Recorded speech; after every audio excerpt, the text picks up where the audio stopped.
but it does mean that I'm still in the process of setting a fair few things up. So, but it's good. It's hopefully means that it's going to be a bit more stable, a bit more powerful, and also a bit more flickery at the bottom, which means I'm going to have to try and tweak a few settings.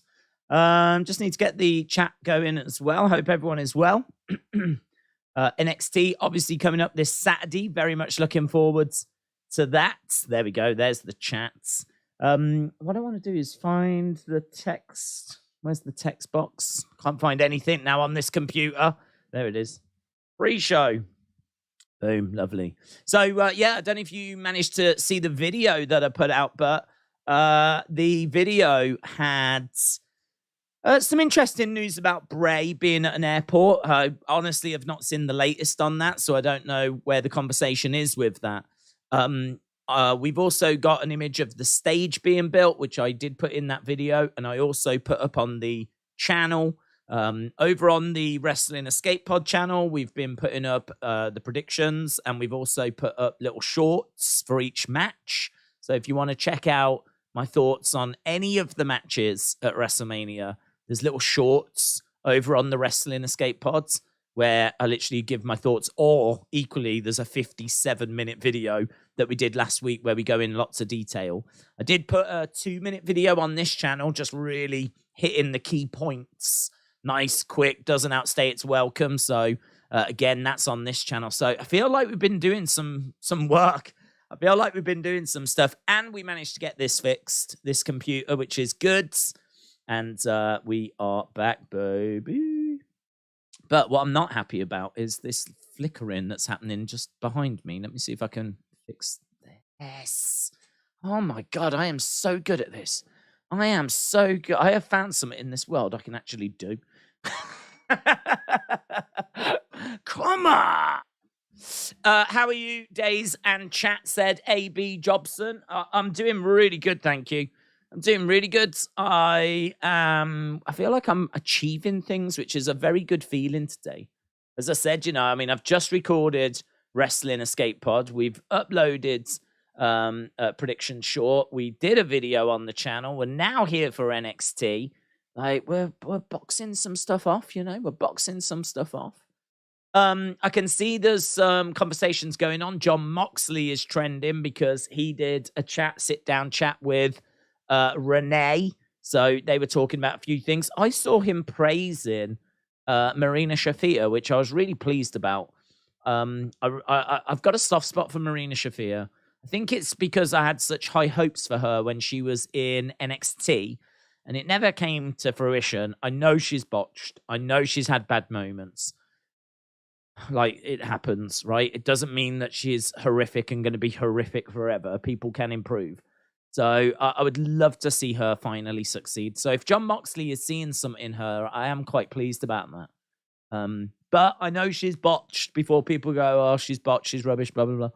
I know she's botched, but that shouldn't define her whole life. So hopefully she's making the improvements needed. And it was good to see John Moxley, giving her some praise. And then I think he was saying, he's never worked in a place that's in all his time that's been as bad backstage. There's been so much stuff being said and childish nonsense backstage as in AEW. So seems like there's been a few interesting comments that have been made. So that's been trending today. Before I get into the chat, and I do want to get to the chat, I can tell you that NXT, we have got a showdown between Carmelo and Bron Breakker. We have got Grayson. Will Grayson agree to an unsanctioned match with Johnny Gargano? We're going to find that out tonight. We have got, is it a Carmelo? What's Carmelo doing? Carmelo, what is Wes doing? Wes there's a graphic for Wes, but I don't think, it doesn't say, it just says Wes tonight, but it doesn't actually say what he's doing. Prime Target gives us an inside look at the NXT Championship match between Bron Breakker and Carmelo Hayes. So we've got that tonight. Grayson responds to Johnny Gargano's challenge for an unsanctioned match. Okay. It's the last chance triple threat to determine who will go into the women's ladder match. So is it going to be Ivy? Is it going to be Indy? Or is it going to be Sol Ruka? So one of those is going to go into that. Here we go, Wesley. A battle royal will determine the final competitor in a fatal five-way for Wesley's North American Championship this Saturday. So we've got a battle royal tonight. So we've got a last chance triple threat. We've got a battle royal. We're going to be hearing from Grayson Waller. And we've also got a showdown between Braun and Carmelo. So quite a few things going on tonight. Alfie, shout out to you, my friends. Appreciate the support as always. Alfie firing in a couple of memberships there for people, which is super, super kind. Alfie, you don't need to do that, buds. He says, hope y'all enjoy. So Alfie, really appreciate it, man. Alfie, a big part of the community and very always joining us and quite present. Always putting in submissions during our member streams as well. And I'm really, really looking forward to the next member stream. The next member stream is not this week. We did it last week, didn't we? It's going to be next week. So that'll be like your, whatever you want basically on the member stream. But it's probably going to be focused on your WrestleMania thoughts. What you thought of WrestleMania, what you thought of Raw, what you hope to see on SmackDown just coming out of WrestleMania. So that's going to be a good member stream, man. That's going to be a good member stream. There is going to be so much to talk about, isn't there? We're going to have 2 days of WrestleMania to be talking about. We're going to have a Raw that we need to talk about. I mean, where are we going to find the time? Like to do all this? There's going to be review videos definitely coming. And yeah, there's so much on the way. There's so much coming up. I love WrestleMania week, but oh my God, it does not give us much chance to breathe, does it? Sol Ruka needs to win, said Jojo. Tape show days. Is it a tape show tonight? Didn't know. Well, thankfully I've not seen any results. So it doesn't change anything for me. Big Time Baxter said Moxley was working without a contract. How does that fly under Tony? I don't know, to be honest. I mean, I don't know what the situation was. I mean, I haven't listened, so I don't know. Did he say that they'd had conversations? Had they not started conversations? Did we get any sort of insight as to, or was it just? I mean, I've got to think that he spoke to Tony about it. I can't believe that his contract ran out and no one mentioned it. No one said anything. I would imagine, wouldn't John Moxley be concerned that his contract was coming to an end as well? Like, wouldn't John Moxley be worried that he's about to be out of a job as well? Like, if you flip it the other way round. So, I don't know. I haven't seen enough about it to know. Heel Santa said, I've been loving the content. Happy WrestleMania week. Oh, that's very kind, buds. Thank you. Yeah, I'm really pleased with where things are at the moment, to be honest. And what's exciting for me is that I know there's loads of stuff you lot haven't seen. I mean, I've been working on videos for months. I've got 5 videos that I can drop whenever I want. They're edited. They're ready to go. I really want to make sure I've got much more, though. I don't want to just drop 5 videos and then I go away for a while working on the next lot. Like, I want to have loads that I can go, check this out, check that out, look at this, look at that, boom, boom, boom, boom, boom.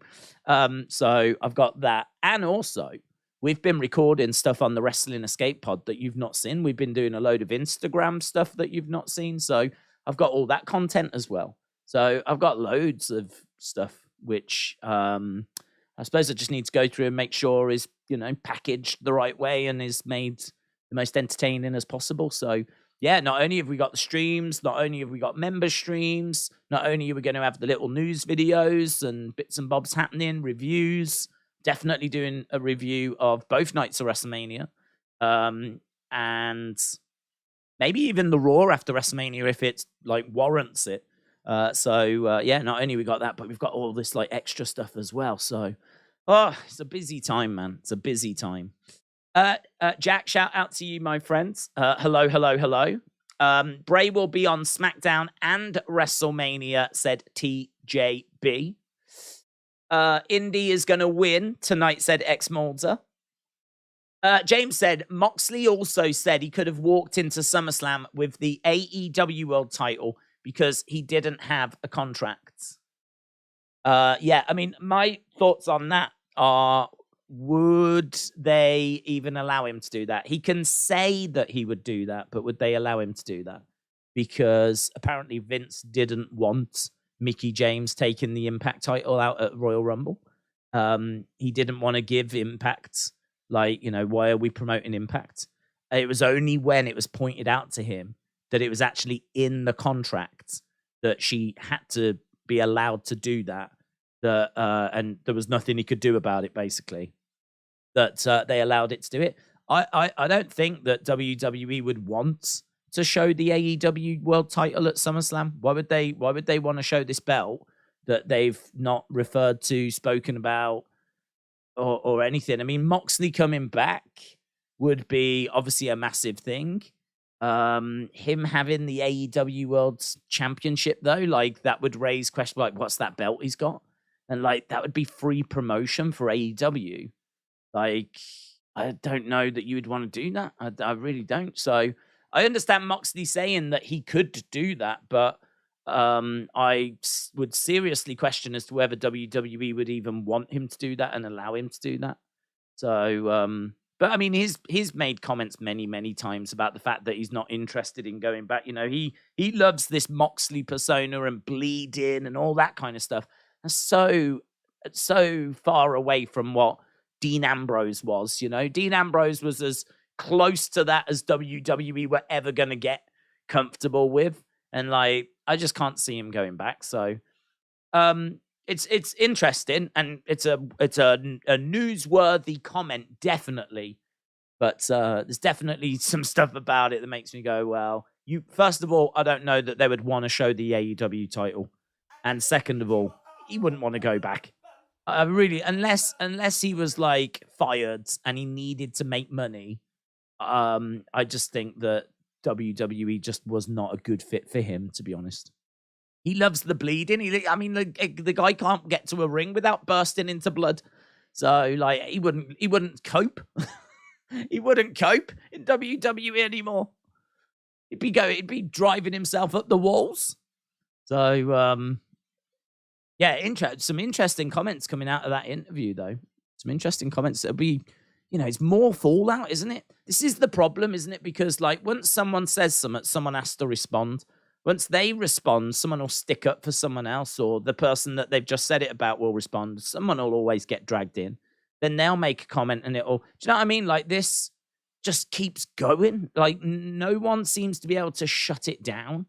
Like, what Tony seemingly needs to have a meeting, and I believe he's already had a meeting, but he really needs to have a meeting and sort of say, like, stop saying this stuff.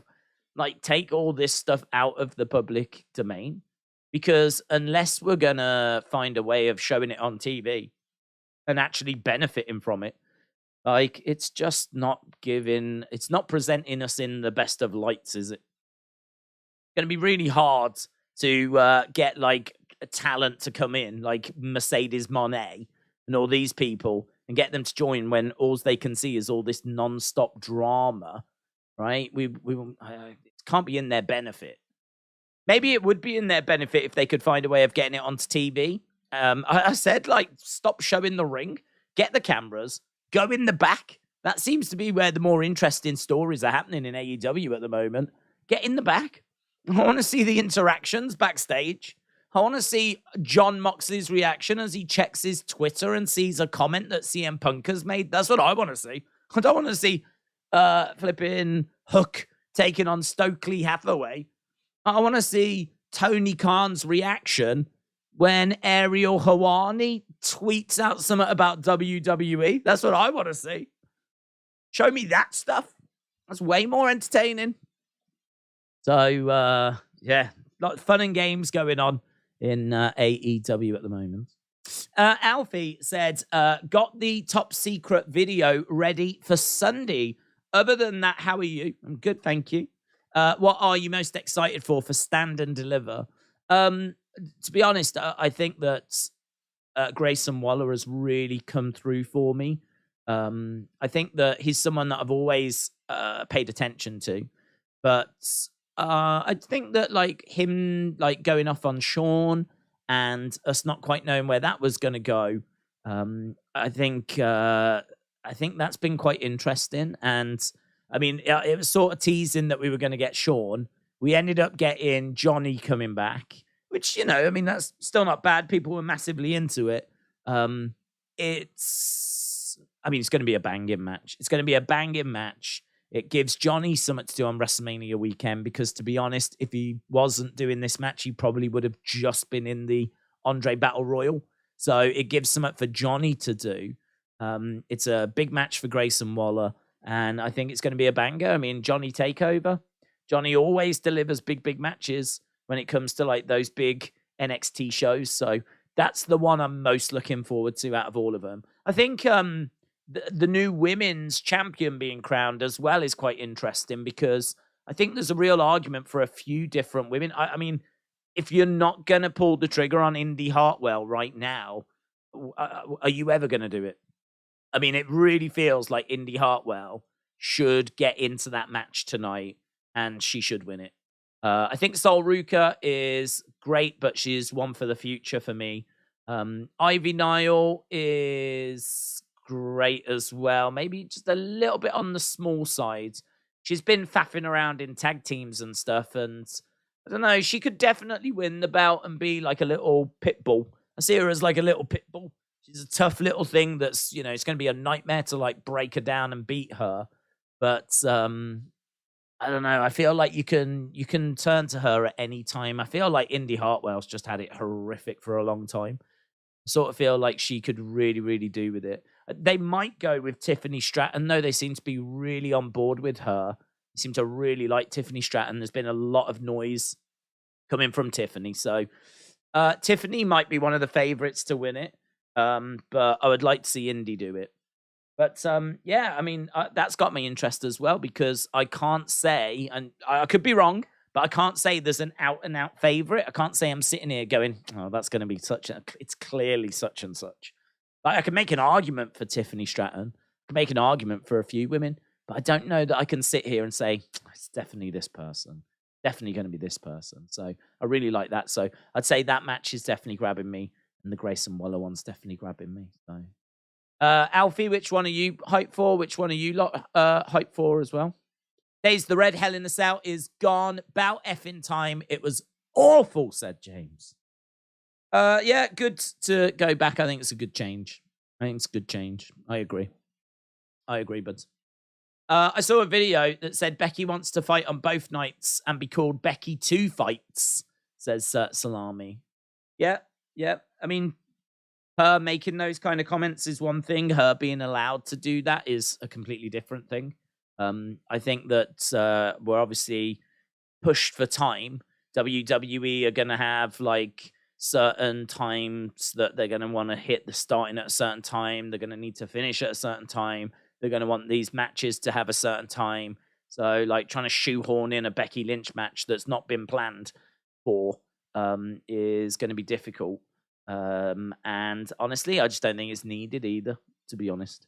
So yeah, I mean, it's a fun little thing for her to say in an interview, but I wouldn't like get your hopes up if you're like a big Becky fan. I wouldn't get your hopes up that we're going to be seeing that. Bray has been advertised on a WrestleMania poster. I tagged you on Twitter. Thank you. I would say though that those sort of graphics are old. Like any kind of graphics you're seeing now would have been made a long time ago, as they have to be like, not only do they have to be created, but they have to be approved. They have to be manufactured. Then they have to be put up. Even the ones that you see on TV, like the process for those getting onto TV, I don't know the actual time frame, but I certainly don't think it's short. I think that, again, there has to be an approval process. Everything's got to fit within the theme. So you can't just like create the graphic. And, there's so many, like, people, like, there's people that you probably wouldn't want to be promoting and all this kind of stuff. So what I would say is that if there is a Bray poster, I can't say that is them saying he's definitely going to be there. I think what it's saying is that he's one of their top stars. He was going to be there, and that, they had the poster made or they had the graphic made. It's the same argument I made for the CGI thing as well. Like, again, those graphics, I think, get made in advance.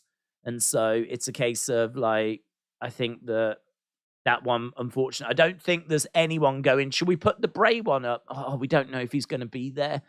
Well, I've heard he is. Let's go for it. I don't think that conversation is happening at all. I think it's just a case of, quite a while ago, they would have just selected some of the top names.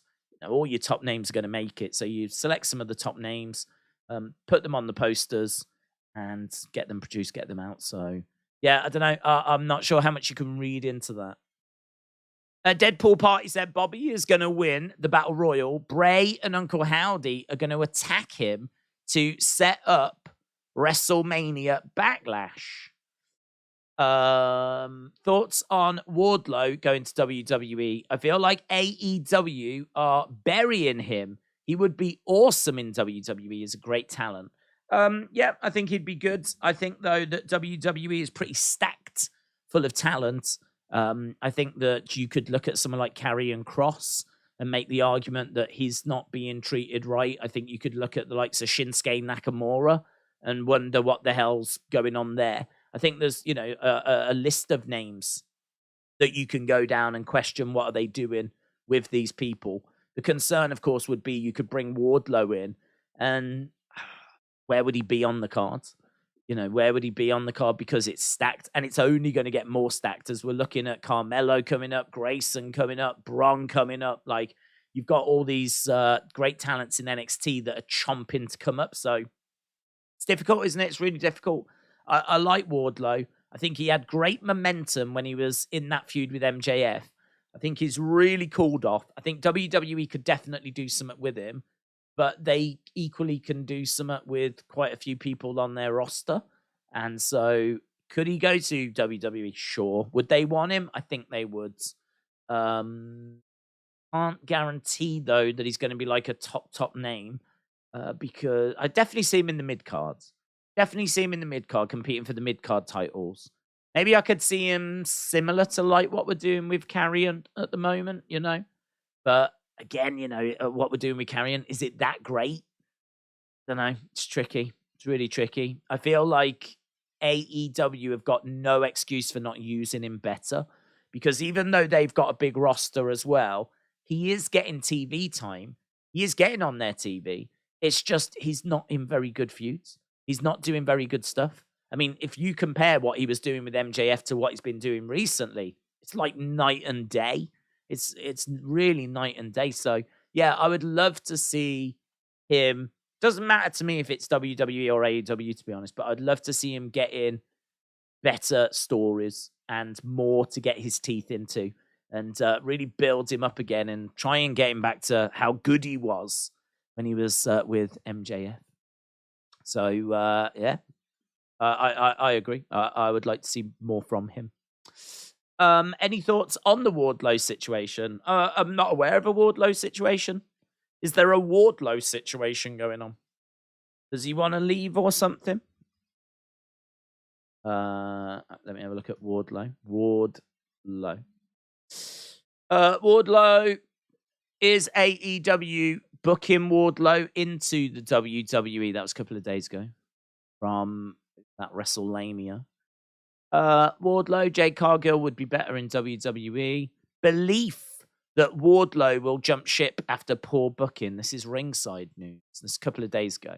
Wardlow quickly rose to prominence, blah, blah, blah. According to Conan, a big name in AEW is considering a move to WWE due to poor booking. The performer in question was none other than Wardlow, who was once a big star, but has received and did receive thunderous reactions from the crowd. Okay, so that's where it's come from.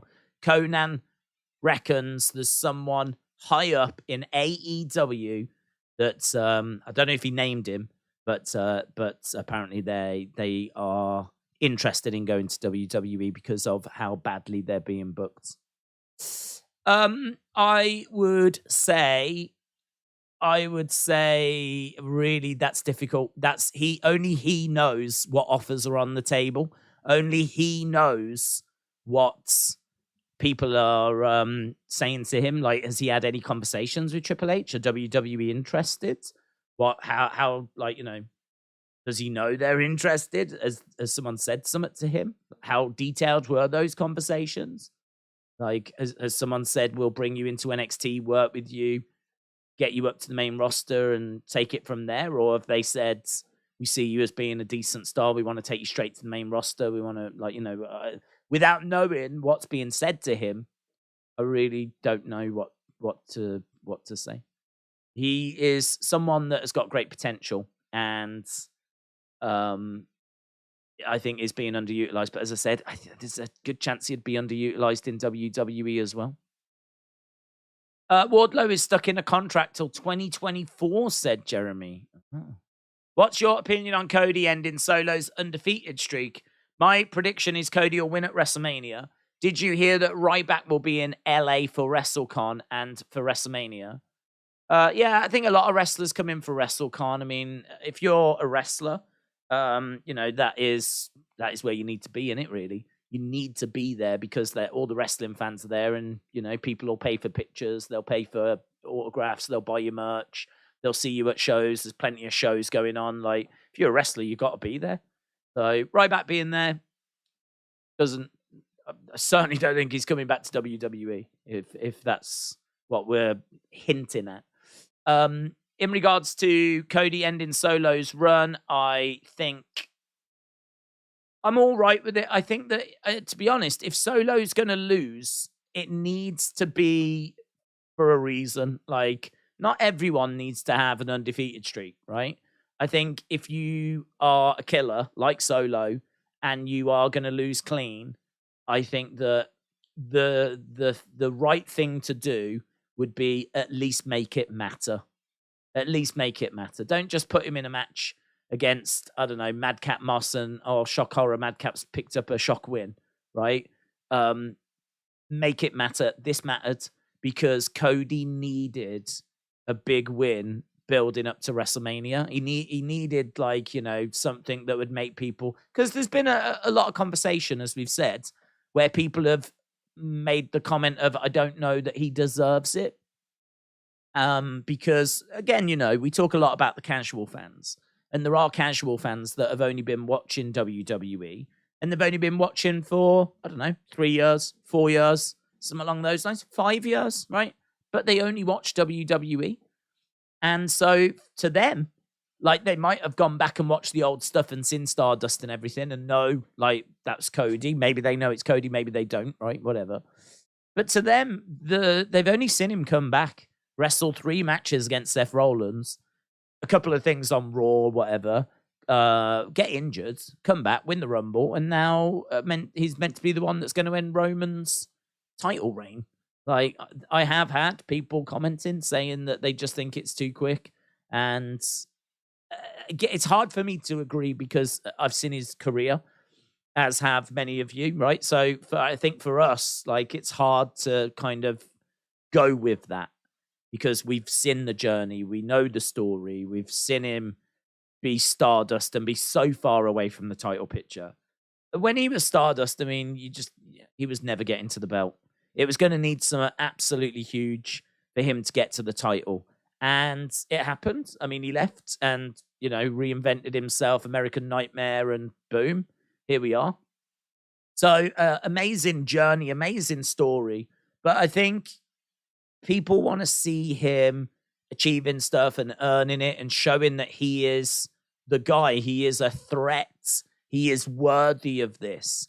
And in a very small way, if giving him the win over Solo can kind of help in any way, then, look, Solo taking a loss will have meant something.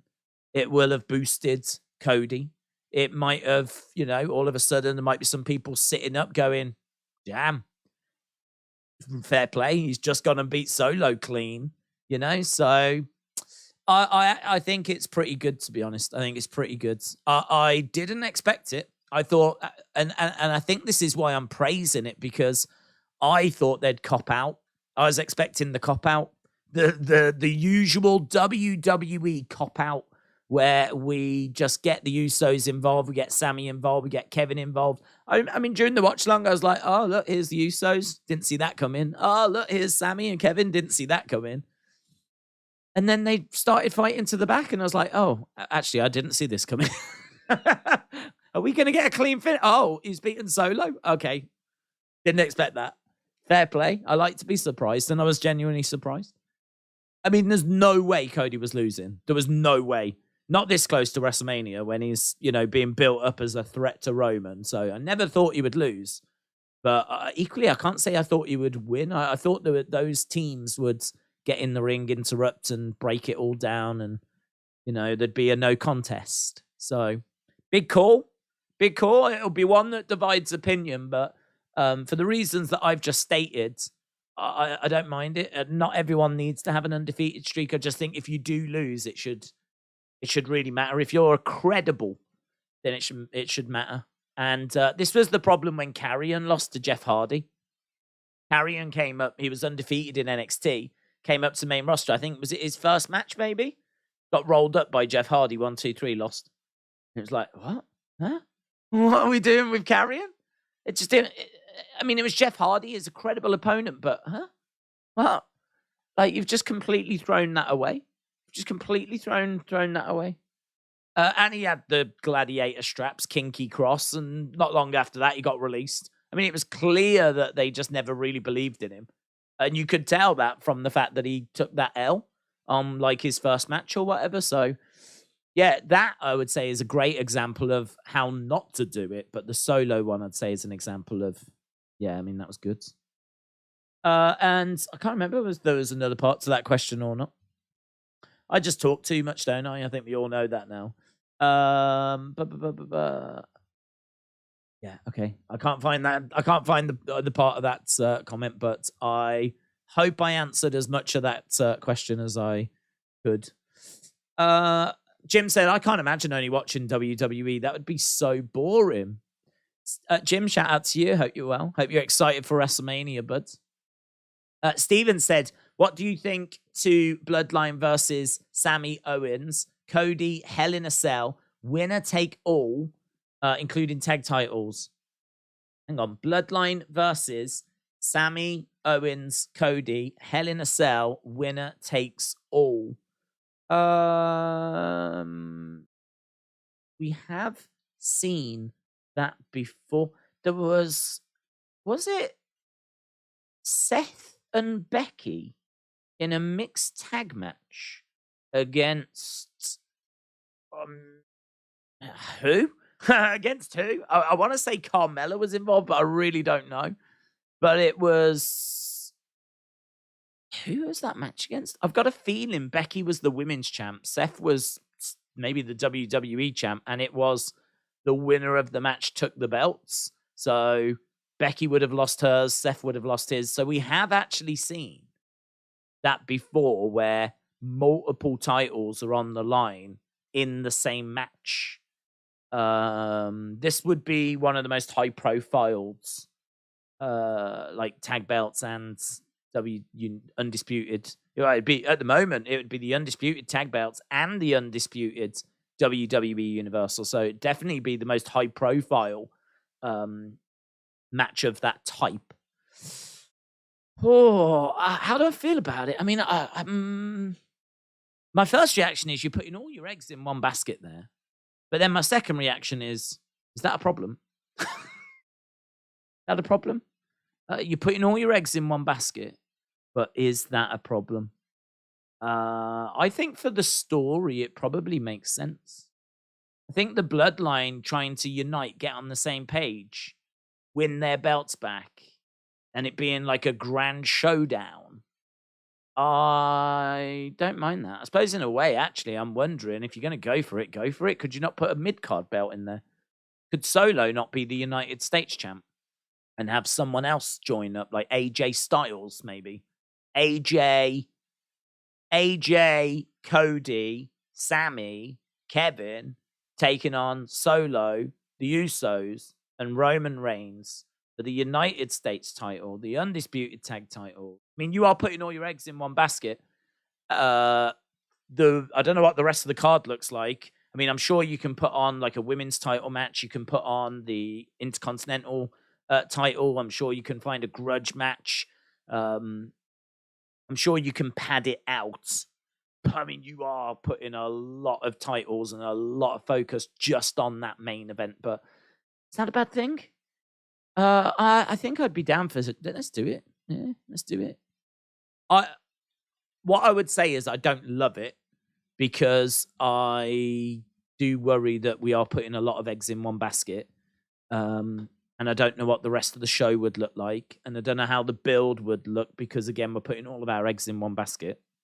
But equally, it's not really the done thing. So I like the fact it's different and original and it's not something we see all the time. And it makes sense for the story.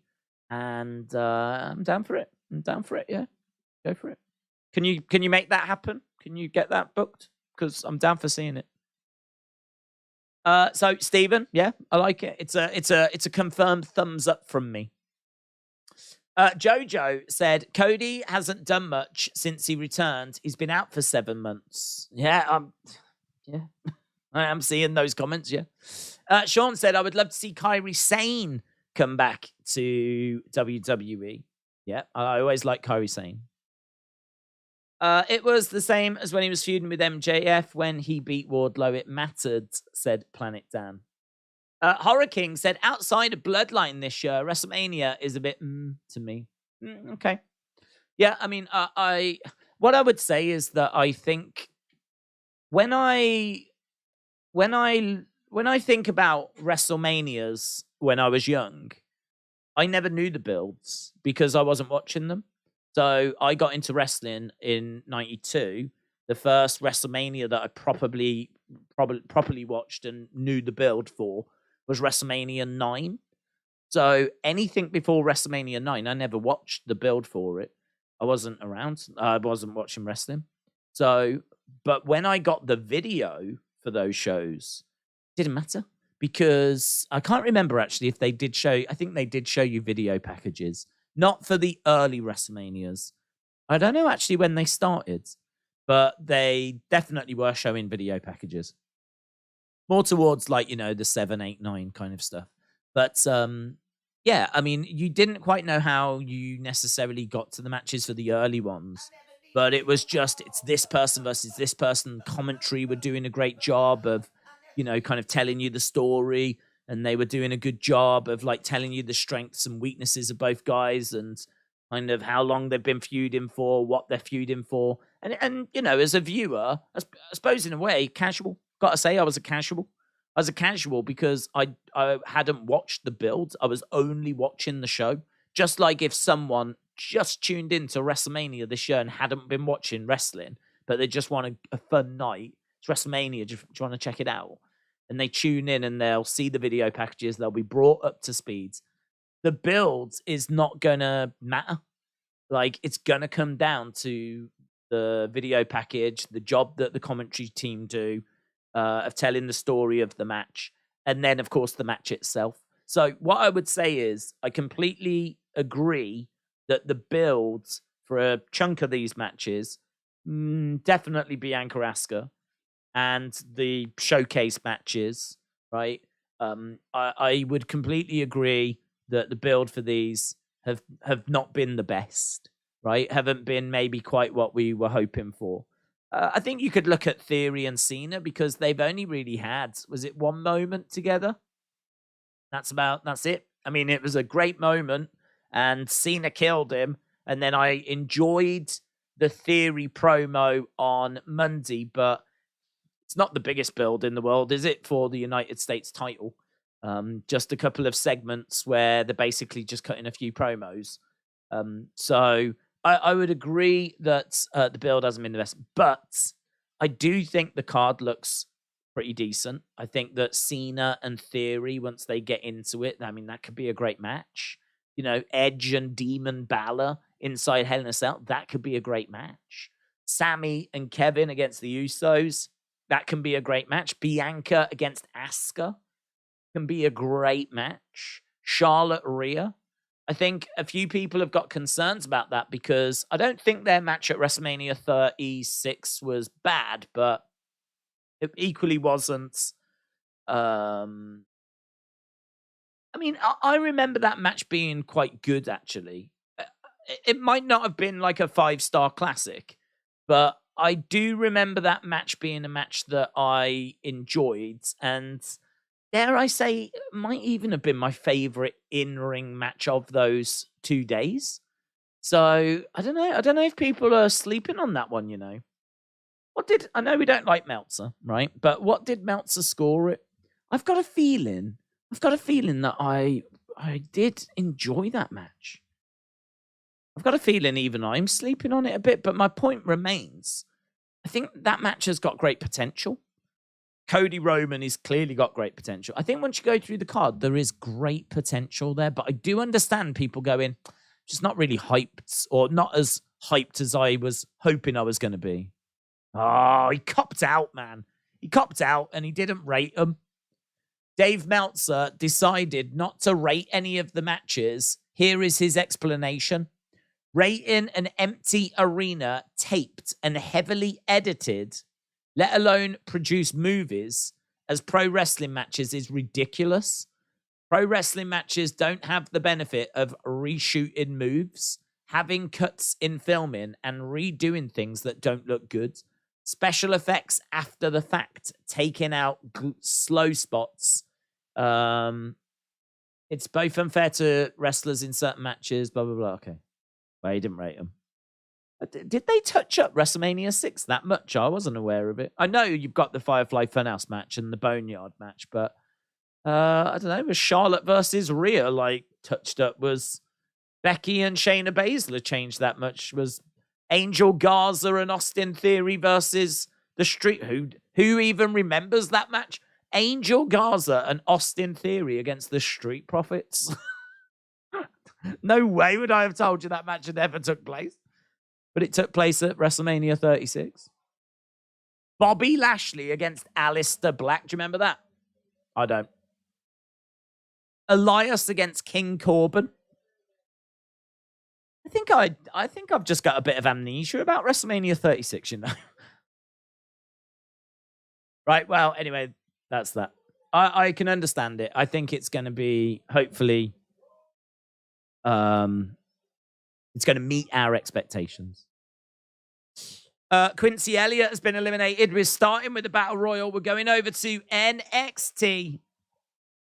Who do you think will win out of Waller and Gargano match? Personally, I think Waller should win to give him momentum for a main roster call-up. I don't know, to be honest, because I don't know what we're doing with Grayson Waller. Is he going to get called up? If he's going to get called up, you normally lose your last match. You can normally give back, don't you? But does he need to give back to Johnny, who's no longer in NXT? Don't know. It's difficult, isn't it? I mean, if Grayson's going to get called up, then it's basically a battle of two main roster stars. If Grayson gets called up on Monday, which I don't know that he is, but if he does get called up on Monday, then it doesn't really matter who wins in my eyes. Because normally you would lose your last match to give back to NXT. But it doesn't really count here because he's not taking on some youngster. He's taking on someone that's from the main roster anyway. So, I don't know. The whole momentum to the main roster, I don't think works. I mean, I might be a bit of a boomer in the way I look at it, but I do look at the main roster being different to NXT. I can't say it's not the same. It's not the same as Raw. It's not the same as SmackDown. They've got their own little arena. They compete in front of a few hundred people. So for me, like, you basically start again once you get to the main roster. So yeah, I wouldn't worry too much about like him having momentum. I mean, he'll start afresh when he comes up at whatever point. So I don't know. It's tricky. I think it's a tricky one. That's part of the appeal. Is it going to be Grayson winning? Or will it be Johnny getting revenge because he got attacked by Grayson? So he could be getting revenge. It's a tricky one. Mason, shout out to you, buds. Mason said, Daze, what are your predictions for Raw after Mania? Kemp's eliminated. I think I think there'll be returns. I think Triple H will deliver. I don't know that there'll be title changes, but I think there'll be call-ups. I think that it could be like either Braun, Carmelo. I think there's a chance for Grayson. Might see a tag team. I mean, we could see the Creeds go up. I love the Creeds. I don't know if they need a bit longer in NXT. I think they're great. I think they're brilliant. I think they could absolutely learn on the road, to be honest. Dijak holding on. Dijak eliminated. I think Randy could come back. There's rumors that he is close to ready. Alexa. Don't know about Bray. They might have Bray come back on Raw if we don't see him at WrestleMania. Wow, Odyssey Jones just got hurled into the ring steps. Don't know where we are with Riddle as well. I did wonder about Naomi, but she obviously commented that she's done with WWE, so not expecting Naomi. But Jay White, are we going to see Jay White? That's one that's been the talk of the town. People are very interested in him. So Jay White could be a shout as well. So, yeah, Raw is going to be, after WrestleMania, is going to be a lot of fun. Matt, shout out to you, buds. Matt said, in regard to AEW, what is the difference between a revamp and a reset? A revamp and a reset. I think for me, a revamp is a coat of paint.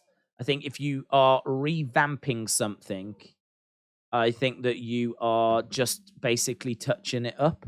So for me, we're revamping this. We're going to mix it up a bit, right?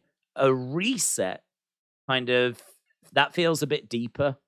I feel like you could say a revamp NXT by changing the graphics, but a reset sort of suggests that we're doing something a bit deeper, like we're changing maybe the arena, we're maybe changing the trainers. It's all language. I mean, to be honest, I would imagine both of them are, by definition, one and the same. I would imagine, like, the definition of both is very similar. But just for me personally, if someone said they're revamping something, like they're putting a coat of paint on it, we're revamping our living room. If you say you're revamping your living room, like you're going to put some new wallpaper up, you probably keep some of the same furniture, whatever, but you're definitely putting up some new wallpaper. You're giving it a coat of paint. That's a revamp. A reset. I mean, if we're resetting our living room, we're starting again. That to me is you're getting rid of everything. You're getting rid of the furniture. You're getting rid of the carpet. You're getting rid of everything. Like we're going again from the start, from scratch. So I would say there is a difference. I would say that, for example, AEW have already had a revamp. Do you remember when they changed their logo and that they got rid of the tunnels and that guy came in and they've now got this green and blue color scheme? That's a revamp. That's a revamp. The problem is that the problems still exist, don't they? The booking problems, because we haven't reset. A reset would be Tony gets a booker, right? We actually do change some stuff. So that for me would be the difference. James said, I've got a feeling if Vincent and Dutch don't show up at Ring of Honor, then they're definitely WWE bound. When is Ring of Honor then, James? When do we need to keep our eyes peeled for that? Revamp has to do with vampires. The Brood, said Salami. Right, we are at commercial break. We are... Jake said, not going to lie, Daze, thanks for streaming. You are a big reason for me starting to be myself and doing streaming as well. That's awesome, dude. I hope it goes well. It's hard. I mean, actually doing it's not hard, but I think finding a community and like, you know, kind of getting out there, getting started. Just getting started on YouTube is hard enough as it is, regardless of what content you're doing, be it streams, be it videos. I can honestly say that the hardest part is the first like 6 months to 12 months. 6 months to 12 months is the hardest part of YouTube. And that is the part that I don't really need stats. I don't really need facts to know that that is going to be where most people drop out. I think you'd have a lot of kids that would start YouTube, and after a month, maybe not even that, they've probably stopped uploading. But, you know, if you are someone that's committed and you're going to keep churning it out, be it every day, few times a week, whatever, as long as you are committed to it, improving, finding your audience, finding what works, tweaking it, you know, I wish you all the success in the world. I hope it goes well for you. So it's difficult. It is difficult when you're getting going. But yeah, I wish you all the best. Check on Dave Meltzer. Mr. Quake said YouTube is the future. Metaverse is the future, isn't it? We need to get in the metaverse. That's where we need to be. I need to be in the metaverse. Because I need to not be human. I need to be AI. That's what I need to be, because that's the future. I need to be an AI robot in the metaverse.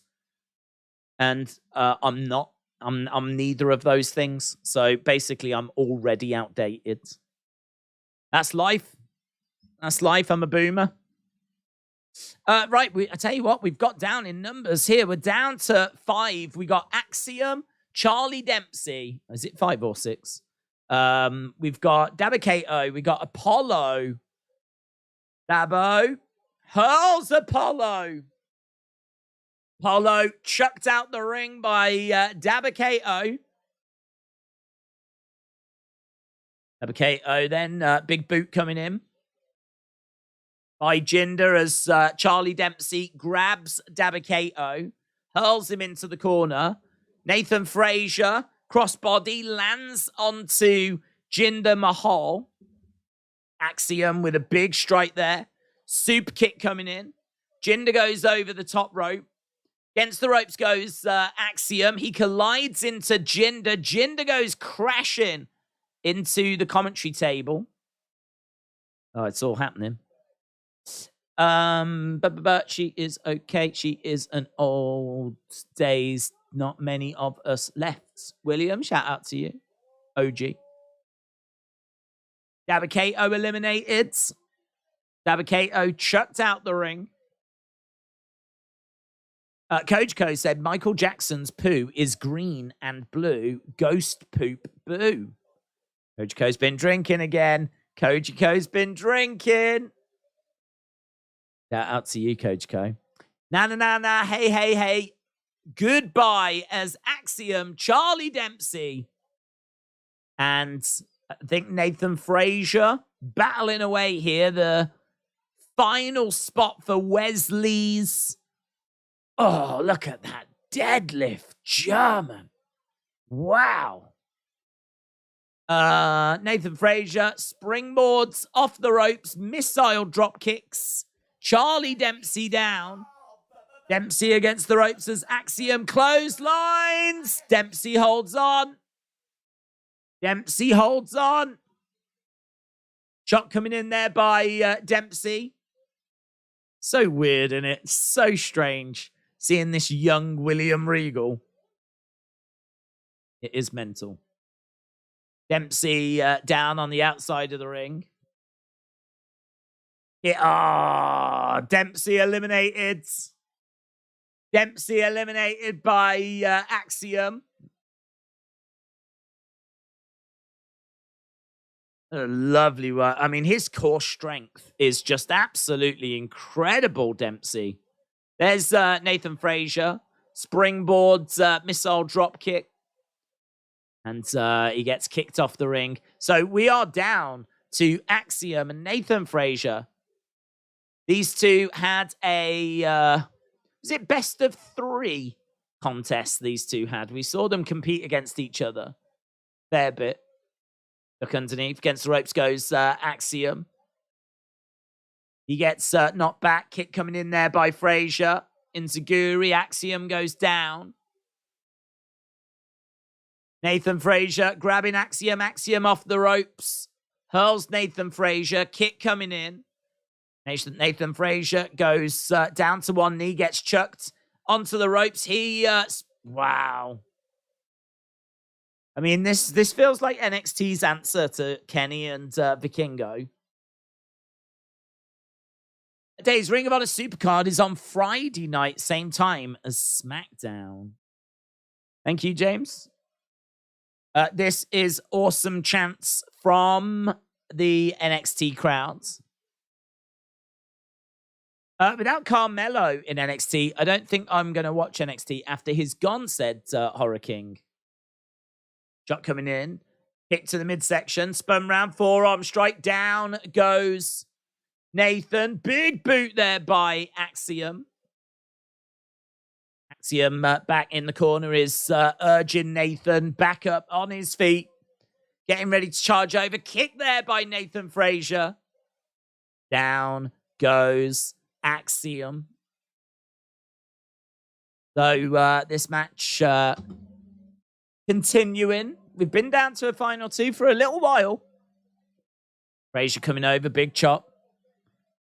Fight forever chance. The crowd are on their feet. Push. Axiom wobbling on that top rope. Nathan Frazier going over. Axiom grabbing him. He's got us trying for a sleeper. Good work there by Nathan Frazier. Breaks the holds. Pops up. He's going to go for a superplex. Big superplex. Rolls through. It's got him up. Like he was going for like a Falcon Arrow. Kick up. Oh, super kick. That was nice. Axiom just got up. Just went straight into a super kick. Reversal. Nathan Frazier holds on. Tries to go over the top. Oh, gets kicked in the face, but falls into the ring. Right, over the top rope goes. He's gone. Nathan Frazier's gone. Axiom wins. And there we go. That was pretty fun. Are you going to take power naps? What's your opinion on certain dirt sheets spinning the narrative that Bray walked out because Lesnar didn't want to work with him? I don't know where they have got that information from. So if it's like, it depends who it is. If it's like Shawn or Dave Meltzer or WrestleVotes, then I will listen to it. I always have to say, like, when it comes to Dave, I understand, there's been like, some high profile comments made about like, how he gets stuff wrong, whatever, but he's got a good hit rate as well. There's definitely stuff that he's got right. So I don't know. Dave Meltzer's one that I definitely will listen to, but equally I will take with a pinch of salt. I feel a lot more comfortable with, say, WrestleVotes or certainly Shawn. Shawn seems to be really on it, doesn't he? I feel like Shawn, if you was going to rank them, I feel like Shawn would probably be at the top, But yeah, I don't know where those comments would have come from. So depends who's saying it. Depends who they're claiming the source is. And as to how much I will treat it with, like, any credibility.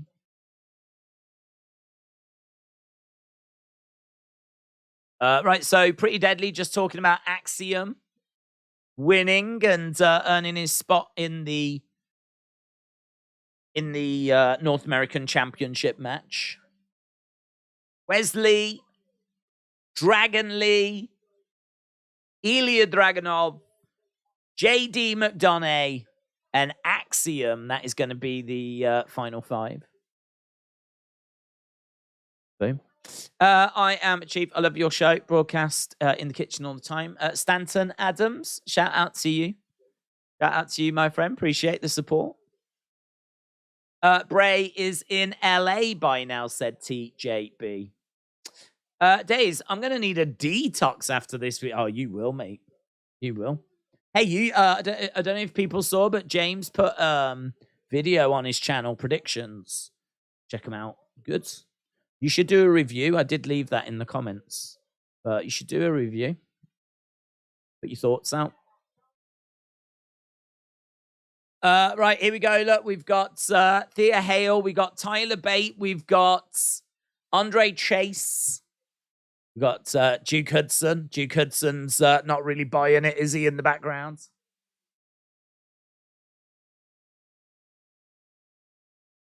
We're going to right those wrongs. Go get that momentum.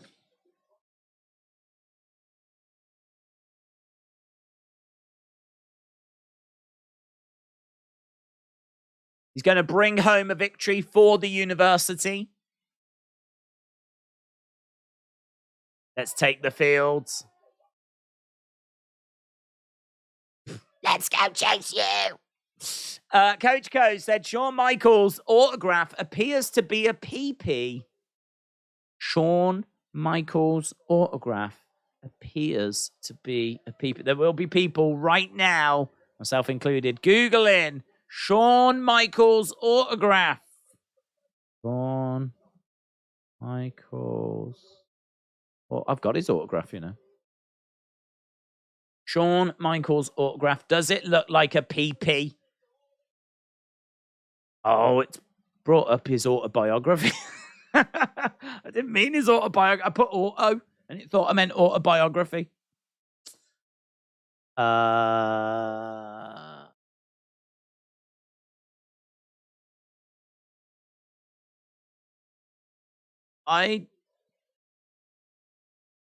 don't see it.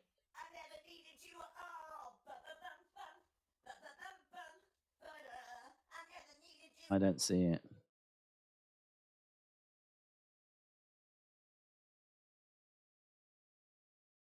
Wow, actually, that's interesting. That's interesting because if I look at one of them, I don't see it. But when I look at a different one, I can see it. I'll show you on here. This is at Koji Co. I tried to hide that. No, I'm glad you didn't because Shawn Michaels' autograph appears to be a PP. You make your own mind up. You make your own mind up.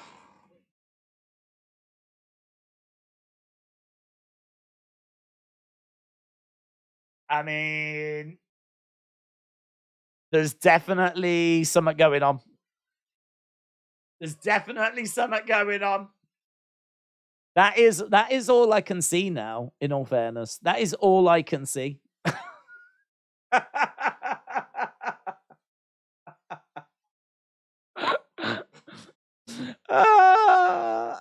That is all I can see now. Oh my god, I need to go through my I've got his autograph. I've got his autograph.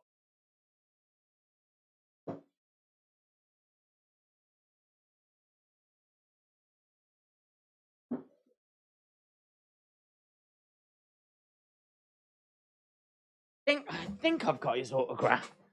I got loads of wrestlers. I collected them. Got loads of. It's funny because actually we were looking at these just the other day on the members stream. I'm gonna be able to put my hand on like a Shawn Michaels one. I've got Keith Lee. Shawn Michaels. What would he have used that? Got Renee Paquette. There we go. Hers doesn't look like a PP. I don't think I'd be able to put my hand on the Shawn. I want to know. I want to know now. If I can put my hand on the Shawn Michaels one, which I probably shouldn't keep saying, considering what it looks like. I want to know if it does. If the one I've got looks like a PP. That's good. That is. When I started reading that, I had no idea. I just thought you was drinking. But You came through, Coach Co. You came through. I can't unsee it, says Trini. Burned into my retina now.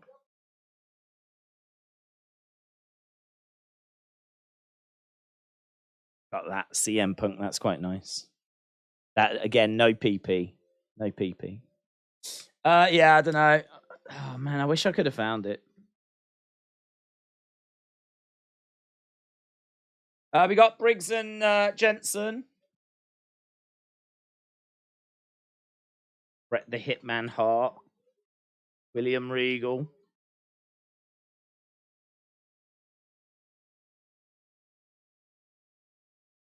Ultimate Warrior.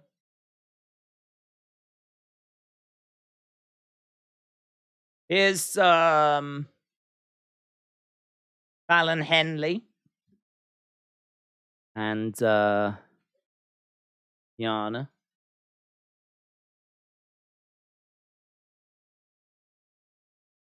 She says that she's managed to get them a match.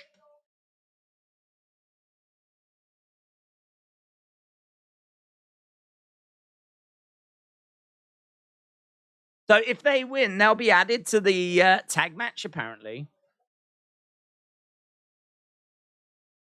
Thunder Rosa is ready to come back, is she?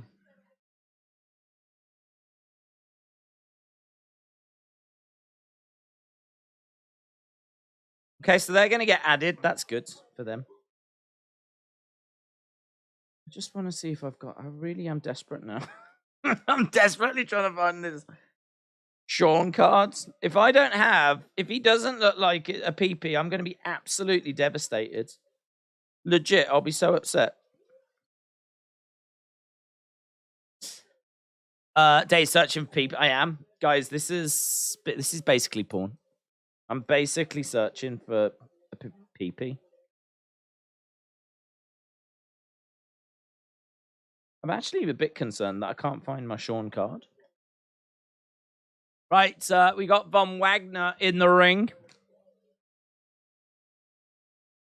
Found it. Oh! It's good as well! Oh, that's not bad. That's not bad. Oh, look at it. This is the best day ever. This is the best day ever. I mean, the top bit maybe goes a little bit high, but I mean, it's not bad. That's not bad. I mean, I never thought I'd be in this situation where I find something that looks like a PP going, oh, that's not bad. That's good. It's look how big that is. It's huge. Oh, yeah. Poo, poo, poo, poo, poo, poo.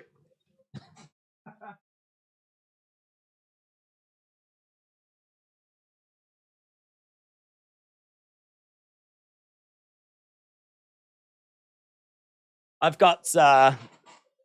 got a new favorite piece of WWE merchandise that I own now. If someone's like, what's your favorite thing you own? I'll be like, do you know what? Funny you should ask. Because there is actually something that I own that I treasure. And that is Shawn Michaels' PP. Yeah, I can't unsee it now. Isn't it? It's so funny, isn't it? Because when Kojiko makes those comments, you do think that he's like completely off his face, just smashed. Maybe in a gutter somewhere. You know what I mean? Just like really out of it. Just absolutely out of it. And then you look into it and you go, oh my God, do you know what? He's right.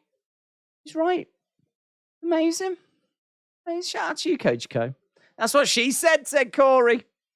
That is huge. Daze is fired up. Yeah. Listen, wrestlers' PPs will do that. I need one, said Shaquem. It's official. PPs do have autographs. That sounded wrong. A lot of tonight has sounded wrong, in all fairness. Yeah, Coach Co, shout out to you. Killed it with that. Killed it. How would you even find that? How would you even find that? How would you even come across? How would you find that? Right, we got Thea Hale on the outsides. Big strong boy being thrown into the corner.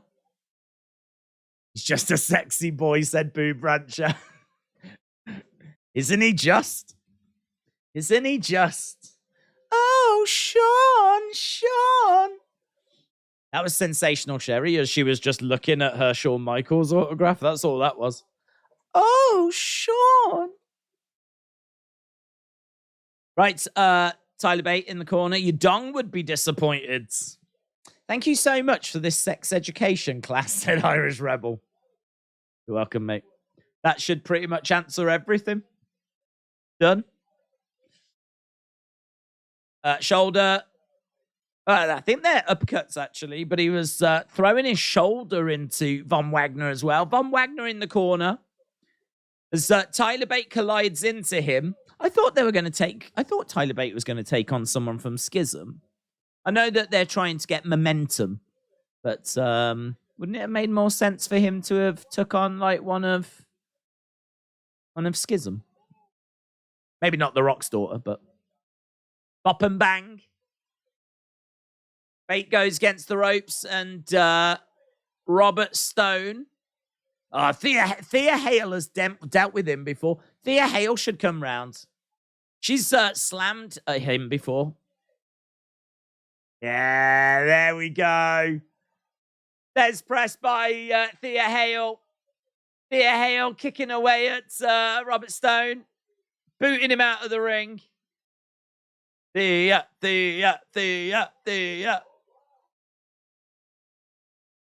There we go. Thea Hale getting a... Oh! He went... I thought he was going to do the thing where he bounces off the ropes. Duke Hudson's not impressed. Duke Hudson's... There we go. Look, off the ropes.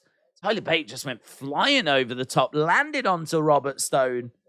That was amazing. I really thought he was doing the thing where he bounces off the ropes. He ended up going straight over. 1, 2, 3. Tyler Bate beats Von Wagner. In case you have got momentum.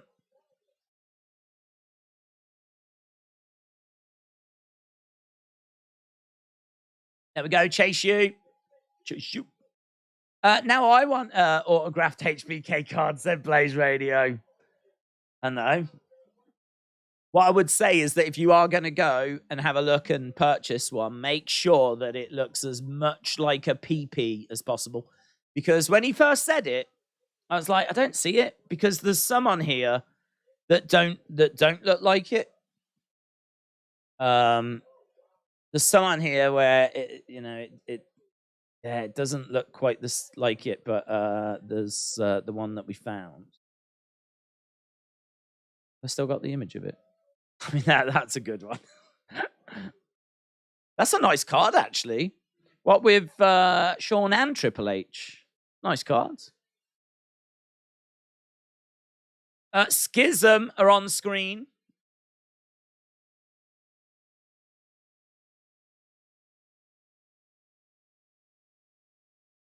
So Schism will get the school if they win the university. They're just showing here what that is going to look like if they do win. Take out a pencil and pay attention. Mr. Gacy. They're all calling themselves Mr. Gacy, Joe Gacy.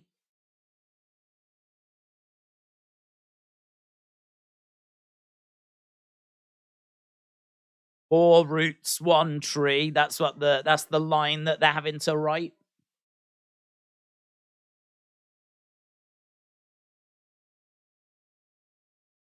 The world of Chase U will fall when Schism takes over. A weird feud, don't you think? Like, why would they care about Chase U?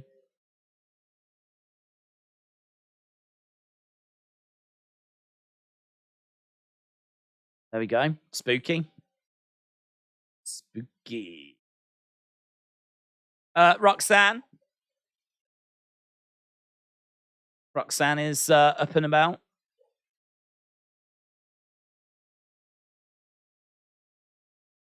Why is she here? Got a smile on her face. Logan Paul's contract is up after WrestleMania. Do you think he resigns? That's an interesting question.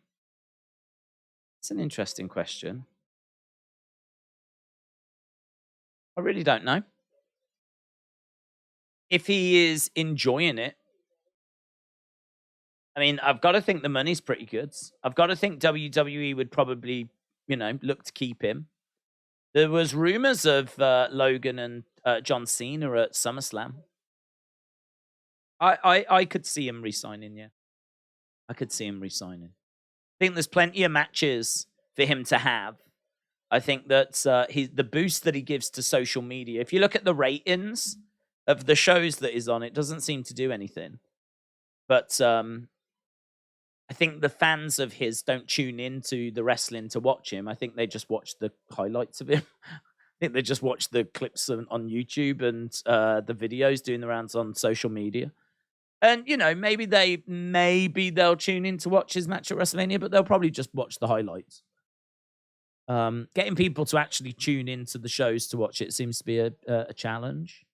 But yeah, I could see him. I could see him definitely re-sign him, but it just depends as to whether the money's going to be right for him. If he's got the time for it, Prime is blowing up. In all fairness, I think he's got. There's rumors that he wants to get into boxing, and yeah, he's got his fingers in a lot of pies, hasn't he? I would lean towards yes, but it could easily also be no. Wrestle with Andy, hello. Do you remember Gaze's initial gimmick with Haaland? It's changed a lot since then. Yeah. I think there's parts of Schism that works. I think there's parts of it that don't work. I think that it can be tweaked, and I think it can be made better. I think that it is improving. There's summit there. There's summit there. There's summit there. But I don't see people like tuning into NXT with excitement like they do for Bray. Like, do you know what I mean? Like, it still feels like they're just seen, or he's seen as a bit of a knockoff Bray. It's just not as creative, not as fun. I mean, he easily could be doing stuff to generate excitement and get people's attention. And it just doesn't feel like we're doing that, to be honest. I wonder why they haven't gone down the road of Easter eggs. I wonder why they've not done that. I understand not wanting to do QR codes. Because that might be a little bit, but would there be anything stopping them doing some Easter eggs? You'd feel like that would be easier to do in NXT. Because, I mean, they don't have to worry about traveling around the country. They're always in the same building every Wednesday. They only do, I know they do house shows, but again, even their house shows are in the same state. Like, they can get back to their own homes every night. So you'd imagine they should have more time to do that sort of stuff compared to, the main roster. I don't know. Kaufman. So excited for Andy Kaufman going in the Hall of Fame. But if Chase you lose, people be interested in Schism win. It'll be interesting, said Davids. Watching wrestling whilst you're in the shower is amazing, said Defcon Eric. Hello. Hey, here's Sean. She's come for an autograph. That's why Roxanne's here. I was just watching Daze's stream. Coach Co made an excellent point. Can I get an autograph? Ready to return to action.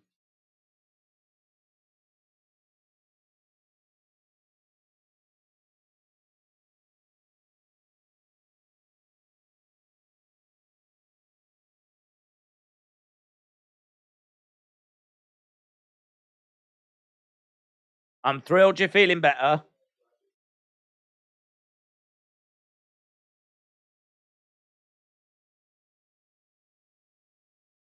Your health is the biggest priority.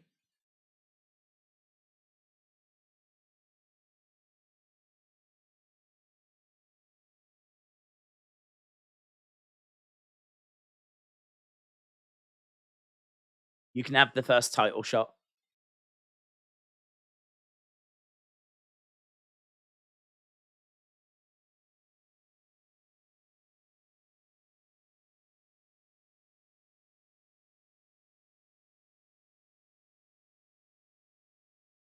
I struggle with anxiety.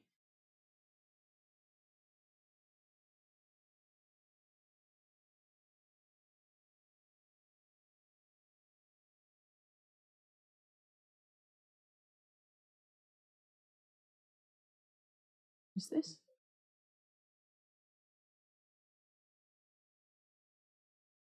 Mentally, you're not sure. I know you're better physically. Mentally, you're not sure. I don't hate this at all. I'm quite intrigued by it, actually.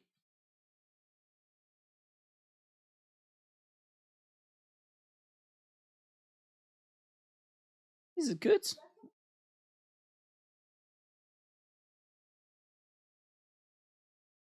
Sean said there'll be other stand and delivers. Breaking news. Breaking news. Shawn Michaels confirms there will be other stand and delivers.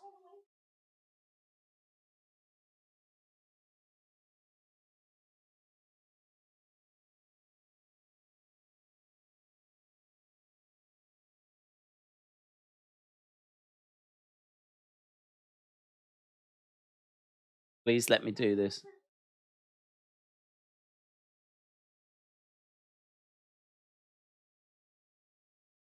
I don't want it to be champ again.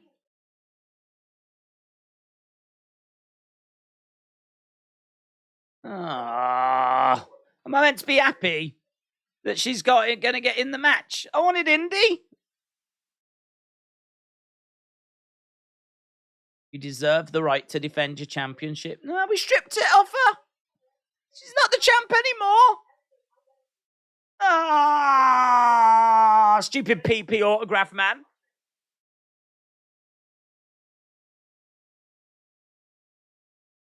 What about the other women? Indy's going to get screwed again, isn't she? Indy's going to get screwed. That was good, though. I like the fact there was a story, but I would have been happier if he'd have let her down. I would have been happier if he'd have gone, no, it's too soon. You're an idiot. You collapsed a few weeks ago. If the only way to beat this is to put yourself into a high anxiety situation, well, you'll be in a high anxiety situation. You've got the first title shot. Let someone else have a go. Being greedy. Let Roxanne win the championship. No! She's already had it. Sucked. She was in a triple threat match with Toxic Attraction, which was more about them than her. And then they had her beat Miko Satomura in one of the most unrealistic results I've ever seen in my boomer life.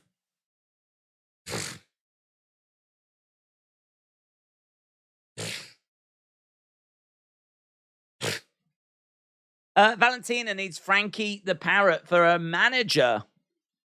Braxton said, Indy, I love her. Here's Electra Lopez. I tried Prime, said Planet Dan. It was $6.99 at my local shop. It didn't taste any different from a regular energy drink. It was nothing special. I was robbed. $6.99 for an energy drink. $6.99. It's hyping it. I'm sure. Well, you know, there's people that seem to enjoy it. I don't know if that's them as being like fans of KSI and whatever. Each to their own.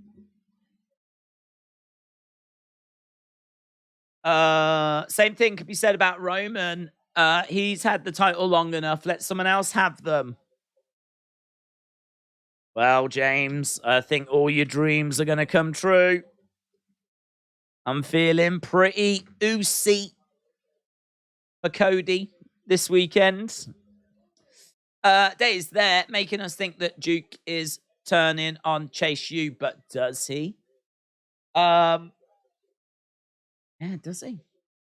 I hope not. I think he's been really good with them, but then equally, he's actually been with them for quite a while now. So, is it time for us to do something different with Duke? I've really enjoyed him being in Chase U. When he was outside of Chase U, I didn't think he was all that and a bag of potato chips, to be honest. Remember, he was doing some sort of thing with Persia Pirotta where he was her boyfriend, and you had Dexter Loomis and you had Indy Hartwell, and they were like battling each other to find out who the better relationship was. It was okay. There were some nice moments in that, but that would probably be one of the highlights for what he had done outside of Chase U. I've really enjoyed him in Chase U. He's been quite funny at times, and he's kind of stood up for Chase U, and yeah, it's worked. But I don't know. Is it time for us to turn him heel and have him turn on Chase U and then start like a big feud? I feel like you could go either way. You could go either way. I think you can keep them together. I really like them together, or you can separate them and start like a big feud. Elektra Lopez picks up the win on Valentina Perez.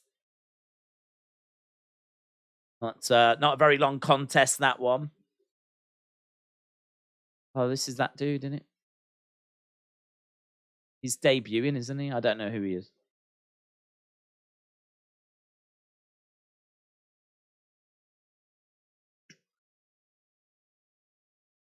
Eddie Thorpe up next. Eddie Thorpe.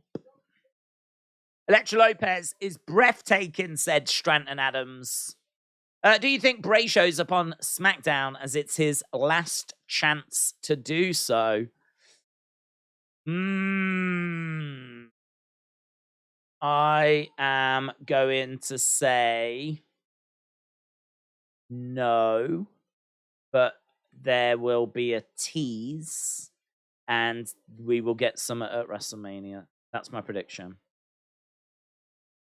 I'll be surprised if we don't. If we are sat here in 7 days' time and we have not seen anything to do with Bray, I will be shocked. I will be genuinely shocked. Because we will have gone through SmackDown. We will have gone through both nights of WrestleMania. We will have gone through Raw. Because I think people that go to WrestleMania, I think they may stay for SmackDown. And I'd love it if we could make SmackDown, the first SmackDown after WrestleMania, a big deal. I would love that. We get a Raw after WrestleMania. It'd be great if we get a SmackDown after WrestleMania. I mean, we do. But my point is, it's never... Everyone knows about Raw after WrestleMania. We never talk about SmackDown after WrestleMania. So it'd be great if both shows were big, But I think the reason why Raw is the one that gets a lot of attention is because of the fact that the people that travel to WrestleMania from the UK, India, Australia, all around the world, right? They are definitely still there for Raw. And I think they probably go home on like Tuesday, Wednesday. They may have gone by the time we get to SmackDown on Friday. Some people might come over for like a week. Might come over for, might do as much as they can. But a good chunk of them might just come for the weekend. And so they might be gone. So that means that they are definitely there for Raw.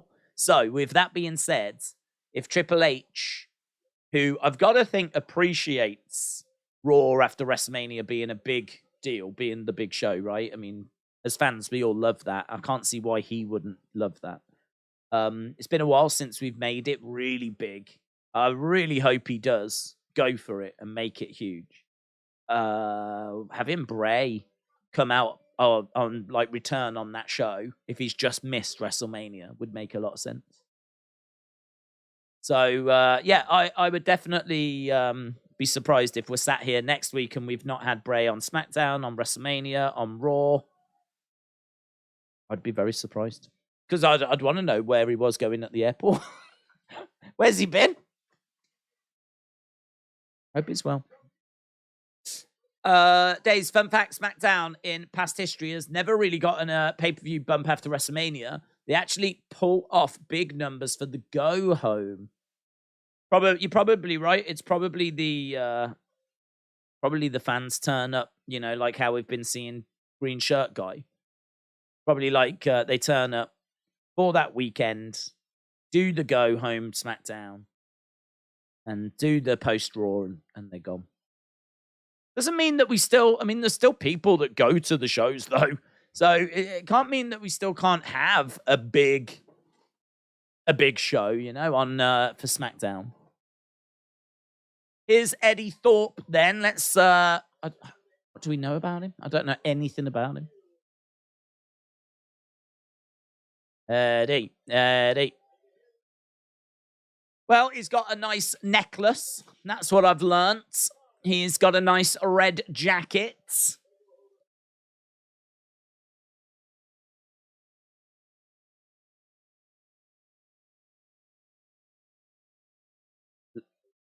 Lot of international success. Booker T said, tell me something about this kid then.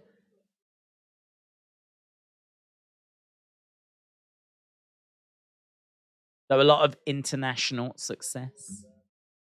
That's the guy Roman smashed the bottle, said Serious Gaming. Eddie Thorpe versus Boomer. Don't know who this is. Eddie is awesome, said Jojo. SmackDown is 5 days after WrestleMania, I could imagine, and Buzz interest wears off by then. See, I'm not so sure because there'll be a lot of people which you potentially won't have seen until SmackDown, you know? So, like, the women's champ, for example, if Rhea beats Charlotte, might not have her on Raw. Might be a case you have to wait for SmackDown. So, I mean, obviously you're going to get Cody and things like that. But, like, there is definitely a way of hyping up both of those shows. Definitely a way of hyping up both of those shows. There's enough people that live in America. We don't need the international audience to come over to sell out an arena in America if you make SmackDown big enough. So, but the problem is it's never been a thing. They've never even seemingly they've never tried to make it a thing, which I'm really surprised at. You'd feel like it'd be one of the easiest things in the world to like really like hype up and make SmackDown after WrestleMania a thing. You know, you could already have like a mystery. Whoever wins out of Cena and Theory will defend the United States title on SmackDown against a mystery opponent. You could already have that message out there. You could already have people speculating as to, you know, who's it going to be. Or if you can't do them, because obviously that's the Raw title, Gunther.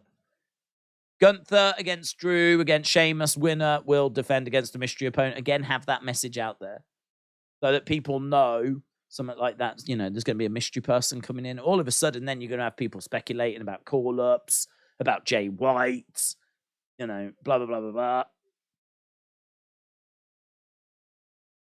Just do a few things like that. And you could even have a legend. Get a legend on the show. They're going to make a big announcement. What's the announcement going to be? We've got such and such making this big announcement. Batista is going to be on the show. He's going to make a big announcement. Any thought? Looking all right. Competed at a decent pace there, Eddie Thorpe. Some nice snap in his moves. Some decent looking strikes. Looked okay. Eddie Thorpe is formerly known as New Japan star Carl Fredericks. Ah, looks all right.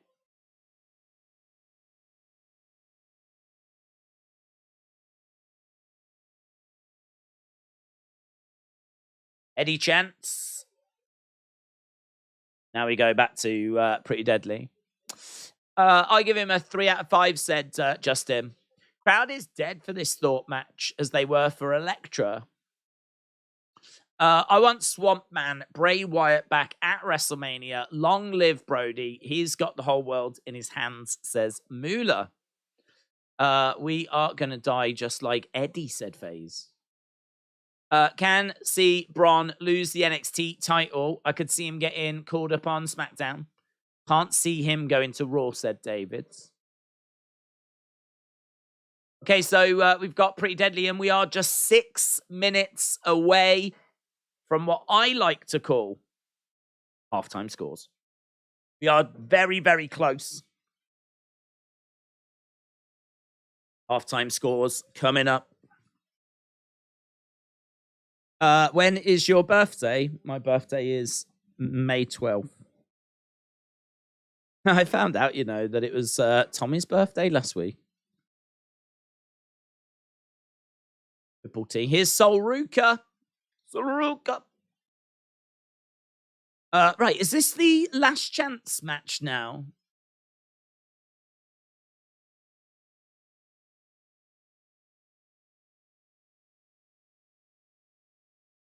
If they put the belt back onto Roxanne, right? What was the point in taking it off of her? Is it like a true, like, obviously what happened to her was just a story, right? She didn't really collapse. But from what I heard, she did have an injury and they weren't sure what it was. So was it just a case that she was injured? They didn't know what it was. Now they do. Are they going to put the belt back on her now? What are we doing? Last chance for Indy to compete for a title, said Vin. Talkie Toaster, May 12th is the day the androids appeared on DBZ. James said, your birthday is 5 days before mine. But I'm 21 this year. Aren't you like in your late 40s, early 50s? Something like that.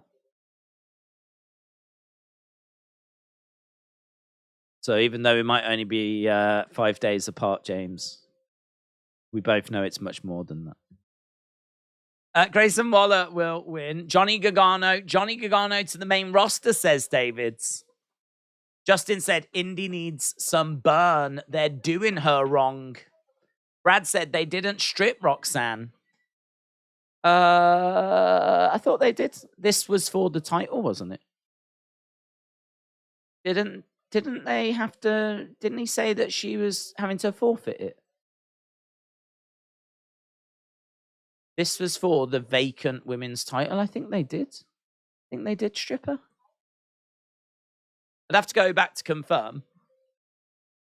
Alfie said, so you're about 3 or 4 years older than me? I don't know. How old are you? I will be 21 this year. Big Time said, damn, late 50s. He looks good, though. If you watched his prediction video, he looks good. He looks all right. James Chadwick looks good.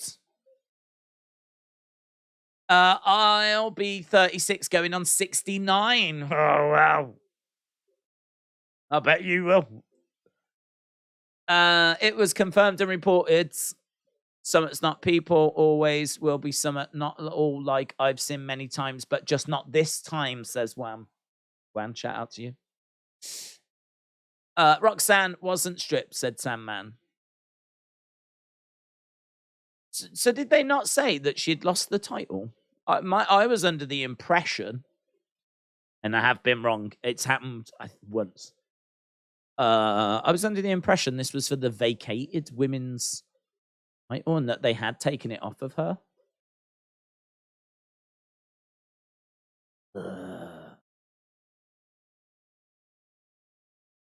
She's going to win, isn't she? She's going to win. Shawn Michaels clapped after an Iron Man, and that was total kayfabe. Roxanne will defend it as it hangs from the rafters.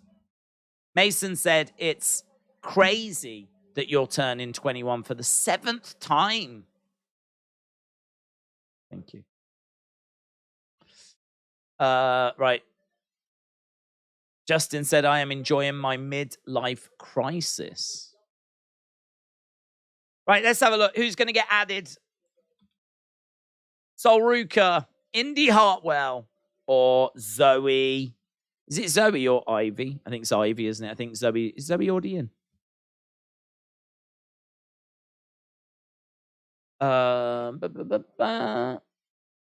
Daze, are you? I am. Right, we've got Gallus.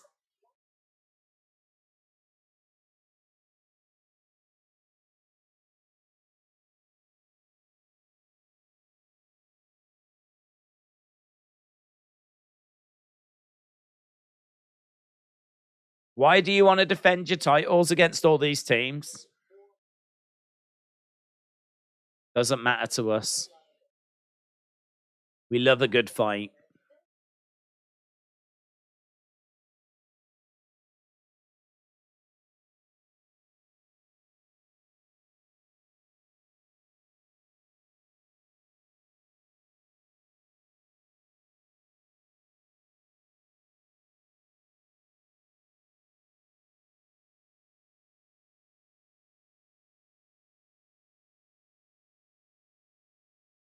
People will find out the hard way. It's Gallus boys on top. Right, here is Ivy Nile making her way down. Train, become, perform. Hasn't Tatum Paxley turned on her the other week? Was it last week? My guess is Tatum Paxley's going to get involved and wipe Ivy Nile out of this match. So it won't be Ivy Nile. It's going to be either Indy or Sol Ruka. Sol Ruka would be fun to put into the match, but come on, Indy. Come on, girl. It's your time. Do it for Dexter. Indy, Indy, Indy, Indy, Indy.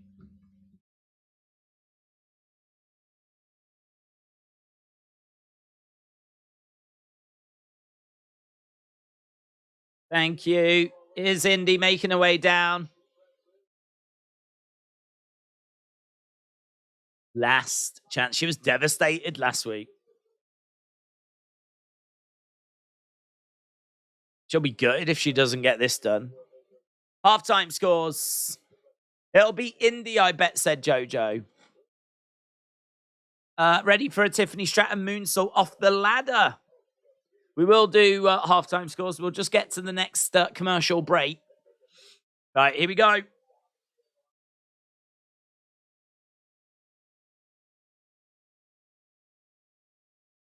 Ivy Nile rolling up Indy. Sol Ruka trying to grab Ivy. Ivy, shoulder tackle, down goes Indy. Sol Ruka picking up Ivy Nile, planting her down. Indy trying to roll up Sol Ruka. Big boot as Indy goes to the outsides. Lovely outside leg kick there. Went for a shot there, Ivy Nile. Nice drop kick. Sol Ruka going up top. Looking for a moonsault. She lands it. Feel like she needs better ring gear. Her ring gear, it looks like she's just stepped out of the gym. It's like Sol Ruka's she's been working out next door, and someone's like, "Do you wanna have a go at being a wrestler?" And she's like, "Yeah, I'll give it a go." She doesn't look like a star. She looks like she's been working out. She needs to change her ring gear. Got to be something more inspiring than that. But I really like her. Really like her. Wasn't sure about her at first, but Yeah, those video packages have really won me over as she's like really trying. Did you see the one she did the other day? The one she did the other day was mental. I think she did like a front flip. Like, so she flipped over and she landed on one leg, kind of crouching, and the other one extended out. So she was standing, flipped over, ended up like on one leg, crouching down with her arms out and her other leg sticking out. I mean, it's just like mental. Mental. And then I saw her doing something with like a skateboard. She was like flipping it over and landing it and everything. She just like loves practicing these like little skills, these little things that you can do. But like if she's putting that same energy into wrestling, like gotta think she's gonna get somewhere. Lovely springboards splash there by Sol Ruka. I wouldn't mind an indie call-up, said Havrad and Music. Are you leaning on the Bray being at WrestleMania side, said Jake? Yeah. I think I've been leaning on Bray being at WrestleMania for quite a while. I mean, the question has been, are we going to get the match? What's happening with Bray? Are we getting the match? I feel pretty good that the match isn't happening. Yeah, I don't know. I feel pretty good that Bray will be there. I think like him coming out as the Fiend or him coming out as like something, you know, lights going out and it being a moment. I think that's something the fans would enjoy. But you've got to give him some. You've got to give him the Fiend. Got to give him the Fiend because I think like the Howdy stuff has been a bit hit and miss. I think it's been a bit slow. Some people aren't into it. Soul Snatcher onto Ivy Nile. Big Boo, Indy, shot to the back of the head. She's going to roll over Ivy Nile. Here we go. 1, 2, 3. Indy Wrestling does it. Indy Hartwell.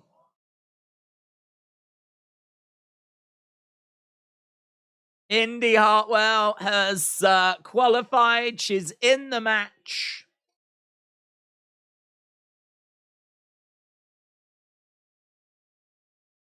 Go on, Indy.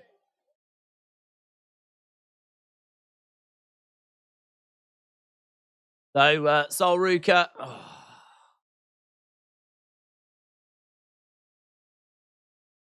It's basically Indy stole that because Sol Ruka hit the Soul Snatcher. And it was Indy that benefited.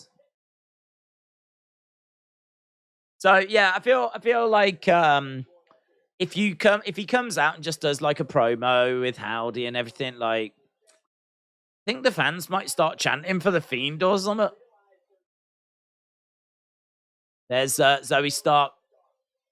Feel like if he's going to be there, gotta give the fans a holy ship moment. Lyra, Valkyria.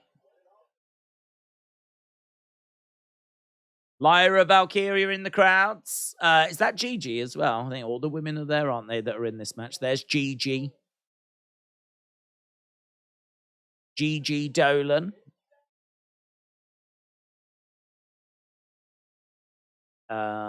Tiffany Stratton.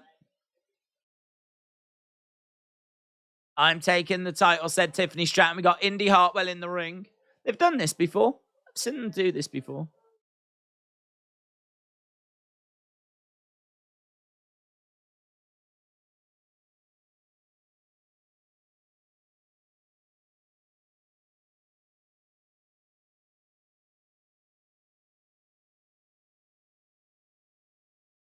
It's going to be Roxanne, isn't it? Ruka got screwed.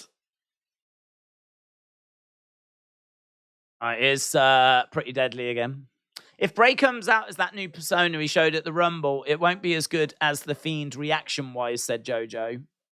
Why can't we get a wrestler with super huge boobs, says William. I mean, comically large So she accidentally wins matches. Let's do it. Let's do it.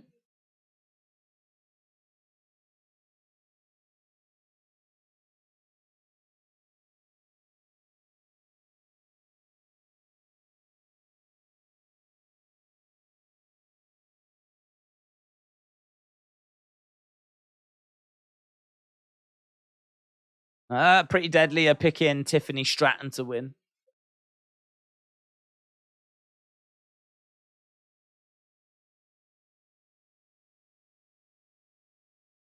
Pretty Deadly. NXT Women's Division has got some depth.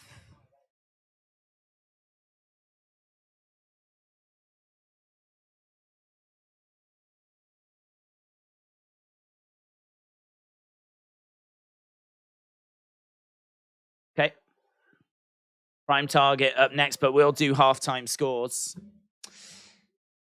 Right, here we go. Halftime scores, everybody. It's the halftime scores. I really want to know your halftime scores. Put it in the chat. Halftime scores, everybody. It's the halftime scores. Are you happy? It's the halftime scores. Are you happy or you sad? Halftime scores, everybody. It's the halftime scores. I should get that recorded. If I got it recorded, I could just press play then. Just sit here like this. Serious Gaming, I saw your comment. You were saying that you wanted, was it Sheamus, but now you're thinking that Gunther should retain. I would go Gunther personally. I would go Gunther just because I think he can break that records. I think the all-time record's like 480 days and is at 289 or something. So he's got to go another 100. Got to go another say 200 days. 200 days. It's probably like the end of the year. It's a little way to go, but he can do it. And that would be the longest ever intercontinental title reign. If you think about what Roman has achieved, I mean, it's nothing compared to that. I mean, it's 400 and 480 something, and he's on 290 now probably. So it's less than 200 days. So yeah, I think that when we don't need to be in a rush to get Gunther to the title because there's so many people that can go for the belt. Kevin Owens, Sami Zayn, AJ Styles. There's loads. Seth Rollins. Loads of names. Finn Balor's apparently going to get a push. So there's plenty of people. Like Gunther is one for the future. Don't need to go crazy and push him and he could be a good opponent for Cody. I do agree. But yeah, I'd keep that belt with him. Keep that belt. Try and break that record. See where we get. I really don't think. I mean, look, even if we don't break the records, well, that's fine, But I don't feel like we need to get the belt off him now. Don't feel like we need to do that. So I'd keep it on Gunther. AB said, my score is 9. Jojo said, Dave's got a new computer. It's my old computer. So I've got a really nice computer that I do the streaming on. I do my editing on. And then it broke 2 weeks ago. And so I've been using a much cheaper backup computer. But yeah, I got my proper computer fixed today. So this is the better computer today. So we are back on the better computer, which is perfect timing for WrestleMania. So I am very, very grateful for that. So yeah, we're back, baby.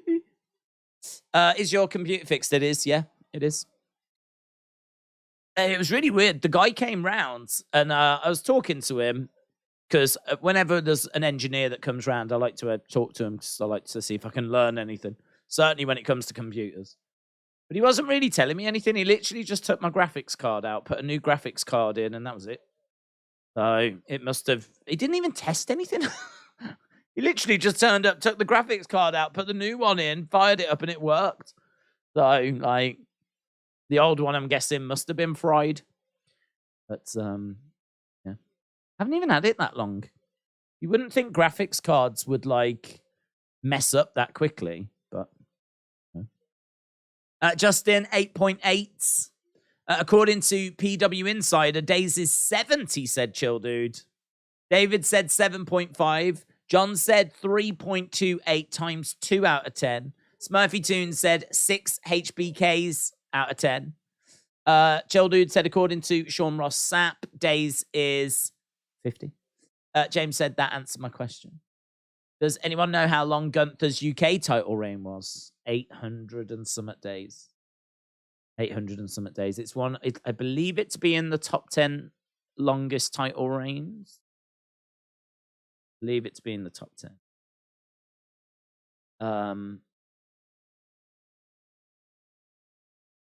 800 and something. I hope you weren't charged much for that. No, well, no, the thing is still under warranty. Yeah, that messes quickly in about a year. Is that true? Do they mess up quite quickly? Never heard this. I mean, in all fairness, I've never had a computer that's got like a good graphics card in it. Normally, it's just the graphics card is like on the motherboard. It's just a little thing on there, whatever.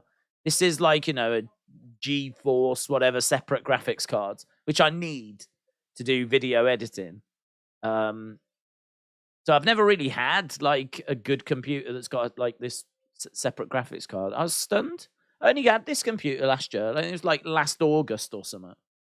And like now here we are in March, it's already broke. No way. They just don't build things to last anymore, guys. That's what I've learned. I even said to him, I was like, is it normal for them to break so quickly? I've never had like a nice, good graphics card like this before. And he went, that's not good. It's middle of the road. I thought it was good to me. No, they're much higher spec now. All right, God, jeez. Don't you work for them? Like, shouldn't you be praising your products rather than sticking the knife in? Like, yeah, I've never had, like, a separate graphics card, good graphics cards. No, that's not good. oh, good to know. Thanks. Thanks for letting me know my computer's trash. Why don't you just leave me alone? Right, here's Grayson Waller.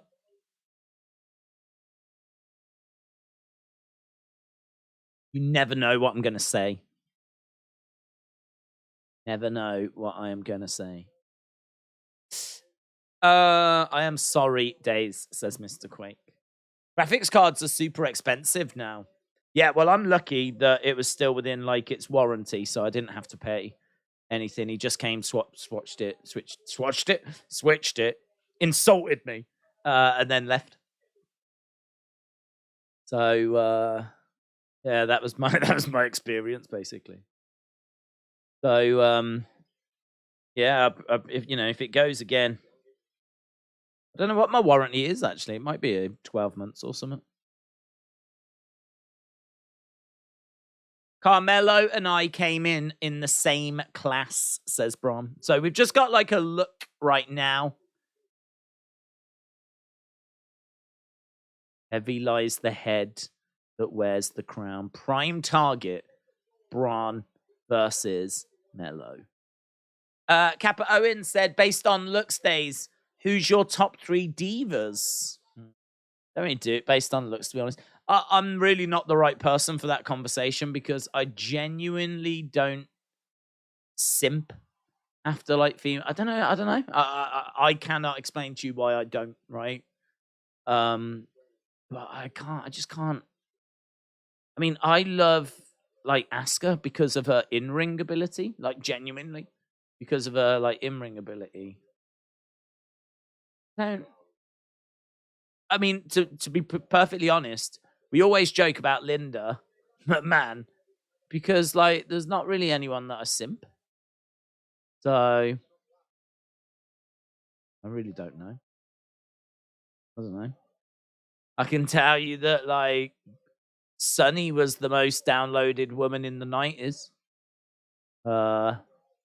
Obviously, Stacey Keebler's gone in the Hall of Fame for her legs. Undertaker married Michelle McCall, so she must be all right. Becky got married to Seth, so I mean, that's a good sign, isn't it? Seth certainly liked what he saw. So, Stacy, Tori, and Trish. Yeah, I don't know. I'll go Linda times 3. Stacy is just Mert to me. Is Perez in the women's ladder match? She is, yeah, she is. Kappa, who's yours? What's yours? Daze is blood is not simp for female wrestlers. I don't know. I've got no problem doing it. I'd be fine to do it. I genuinely just find myself like really loving like Bull Nakano. I love Bull Nakano. She was so different and like really caught my attention. Love Asuka. Got a soft spot for Dana Brooke because I think she works so hard. And like I just don't think she gets much in the way of opportunity. But God, every time you see her, like she really gives her all. Do you know what I mean? I always find myself. I know that she's not like highly skilled, right? I know that she's never going to be the face of the women's division. I'm not asking for that, but do you know what I mean? She can't. She's just. Where is she? I don't even know where she is. We just never see her. But yet, like she was good when she was 24/7 champion. She was good.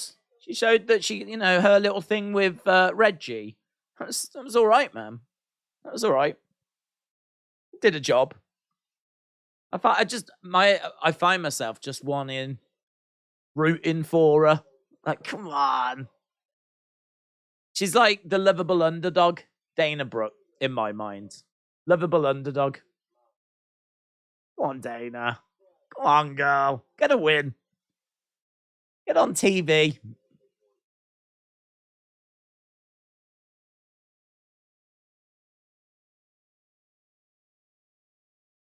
Kaden, Katana, Rhea.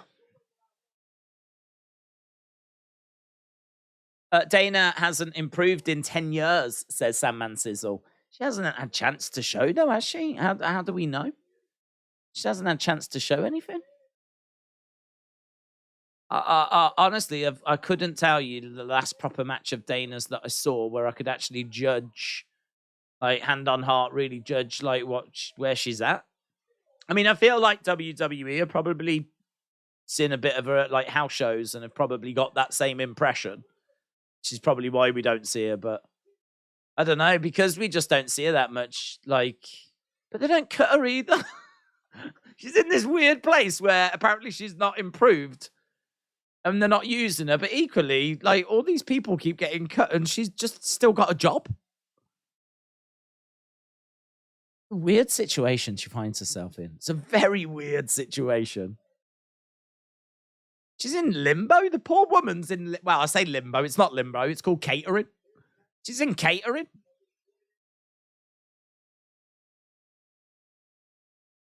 Here's Hank Walker then. With his ugly ring gear.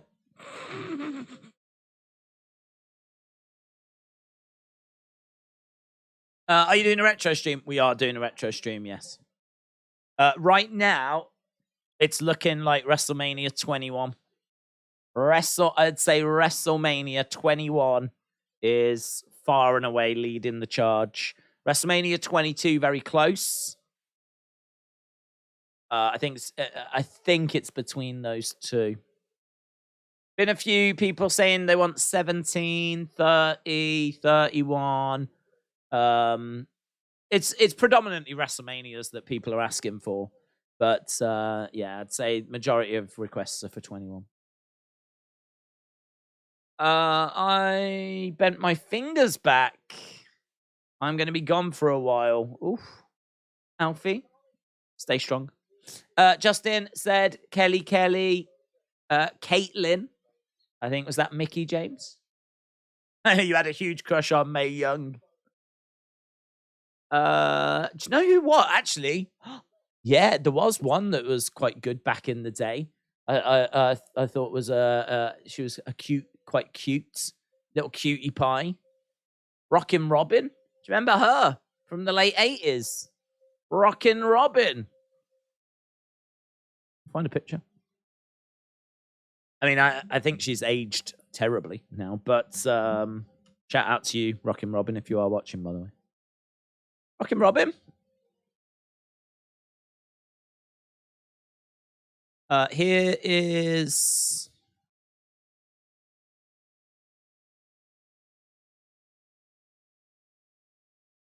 There we go, look. Something cool about a girl that holds a coat over her shoulder. Hey, we go like she looks like the kind of girl you can go. Oh, do you want to go bowling? Do you fancy going bowling? Do you want to go bowling? Do you want to go bowling and then like go? We'll go down to the local Shake Shack.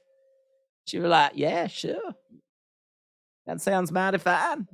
In my mind, that's how she talks. Just gotta tell my dad that I'm gonna be back late.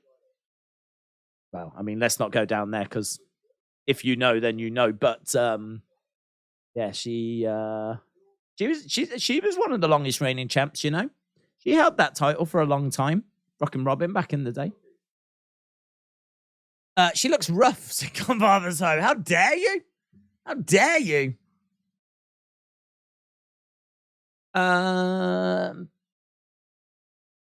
Let's say looks and just because, but top 3 for me: Lacey, Asuka, Sasha. Who the heck is Rockin' Robin? Rockin' Robin? Come on. One of the longest reigning women's champions in WWE history.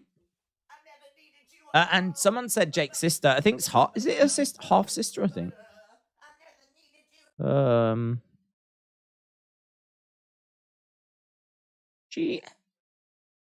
How long did she hold that belt for? I want to say it was over 400 days.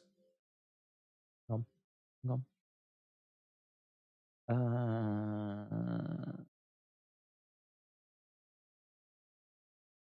You're going to tell me? Oh, here we go. She is one of the longest reigning women's champion with a reign that lasted 502 days. Oh my God. 502 days. She is basically the female Roman Reigns. That's what she is. She is basically the female Roman Reigns. James said Rockin' Robin was a phenomenal wrestler. Right, we are back from commercial break.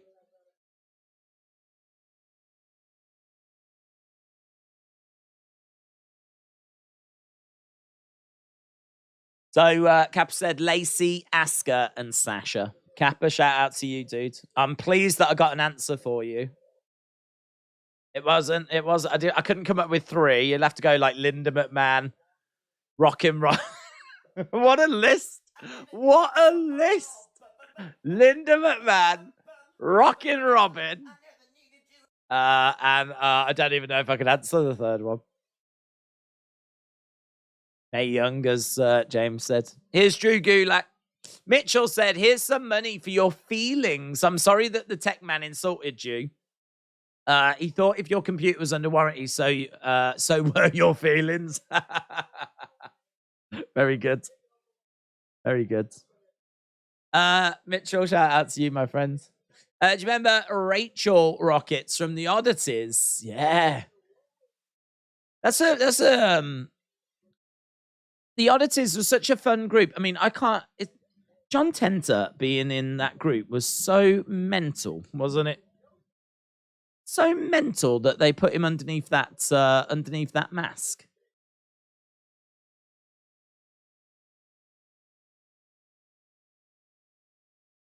It was I'm gonna get just trying to see if I've got a picture. Right, we are underway with Hank and... You know what? Actually, when you put in, like, Rachel Oddities, it doesn't come back with loads.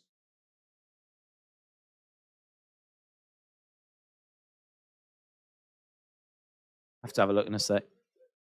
Don't like talking about people that people might not know and then not be able to find pictures.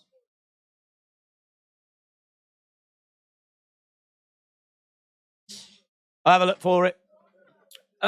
Grizzly Smith was their dad, not a good father.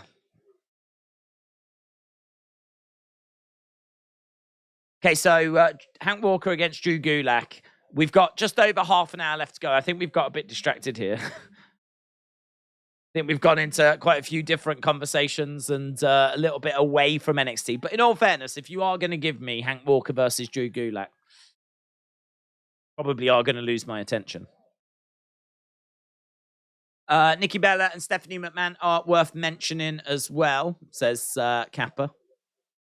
Do you want to know who else improved a lot but people don't talk about? Darren Young. He's doing good in New Japan. That's interesting. Bert said, Daze, why isn't NXT not naming NXT takeovers? Did they remove it? Yes. What happened to the Cruiserweight belt? Cruiserweight belt got merged with the North American title. So that's gone. And takeovers went. Did takeovers go when NXT 2.0 came along? Got a feeling that NXT 2.0 got rid of takeovers. And then when they changed to this, they didn't bring it back, basically. They've just gone with names like Deadline, Stand and Deliver, Vengeance Day. Do we still do In Your House? I don't know. Halloween Havoc, we do. But yeah, takeovers have gone. New picture of the WrestleMania stage is doing the rounds, said Heel Santa. Godfather's host said Sapphire is my pick. Put a picture of her. She is very hot. I would hit it anytime. That might be another one that there's not loads of images of. Sapphire. Oh, no. Oh, I've got one here where she is. Some good pictures of Sapphire, actually. Sweet Sapphire, no longer with us. Oh, I've got her in a sexy pose, you know. For all you wrestling stans out there. There's a photo of her with Jerry Lawler, if you Google it. Okay. Oh, yeah! Oh, my God, that should so be my new profile picture. Would I get in trouble if I had that? I mean, I just think that's an awesome image. I probably would, wouldn't I? Someone somewhere would probably tell me that I'm being racist or something. Even though I think it's cool. Cool AF. Look at Sapphire, man. Sass. There's some serious sass in that picture. Do you know, like, if someone makes a comment on Twitter that you're, like, impressed with, you think about it and you're like, yeah, that's pretty cool. You know, if someone's like, oh, imagine if we get Sammy and Kevin against DIY, you could, like, respond to them, couldn't you? You could respond to them with this. Yeah. I like it. There we go. Boom. Sapphire. American Dream. Come, man. Working hard with his hands. Right. So, Hank Walker trying to get in an armbar.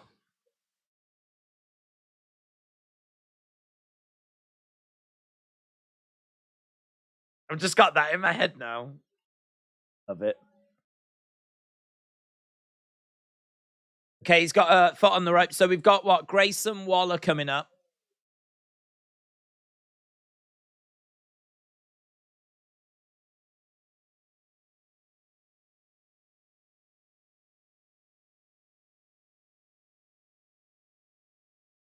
Oh. Drew Gulak rolling out the wing. He's picked up the win here. Drew Gulak's picked up the win. Charlie Dempsey with a cheap shot.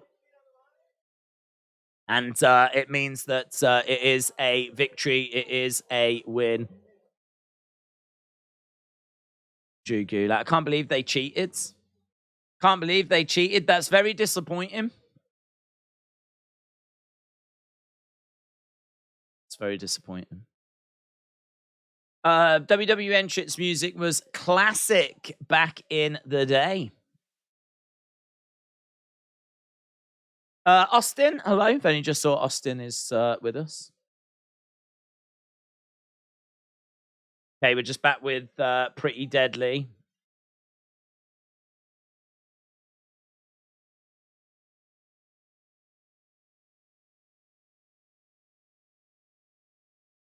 Okay, so they're just talking about the tag match.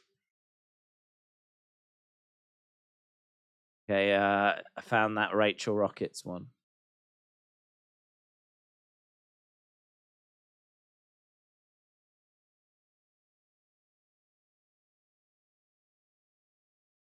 I don't think it's going to let me show it, you know. For understandable reasons, in all fairness. I want to show you the Rachel one that Wrestle with Andy was mentioning. I think this is. I think this should work. I think I'm right in saying, isn't this your profile picture, Wrestle with Andy? I think this is Wrestle with Andy's profile pic. It'll be worth it. Can I just say this is mine? Yeah. I love it. It is so good. That picture is so good. Here's Wrestle with Andy's. So, I mean,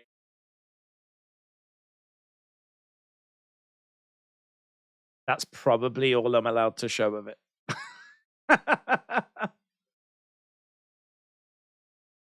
Maybe I can get away with that. I don't know.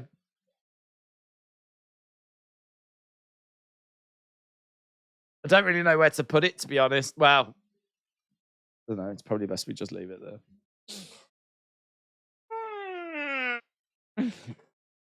Hello. Is that lag? No. A little bit of lag. Oh, I don't like this. I don't like this.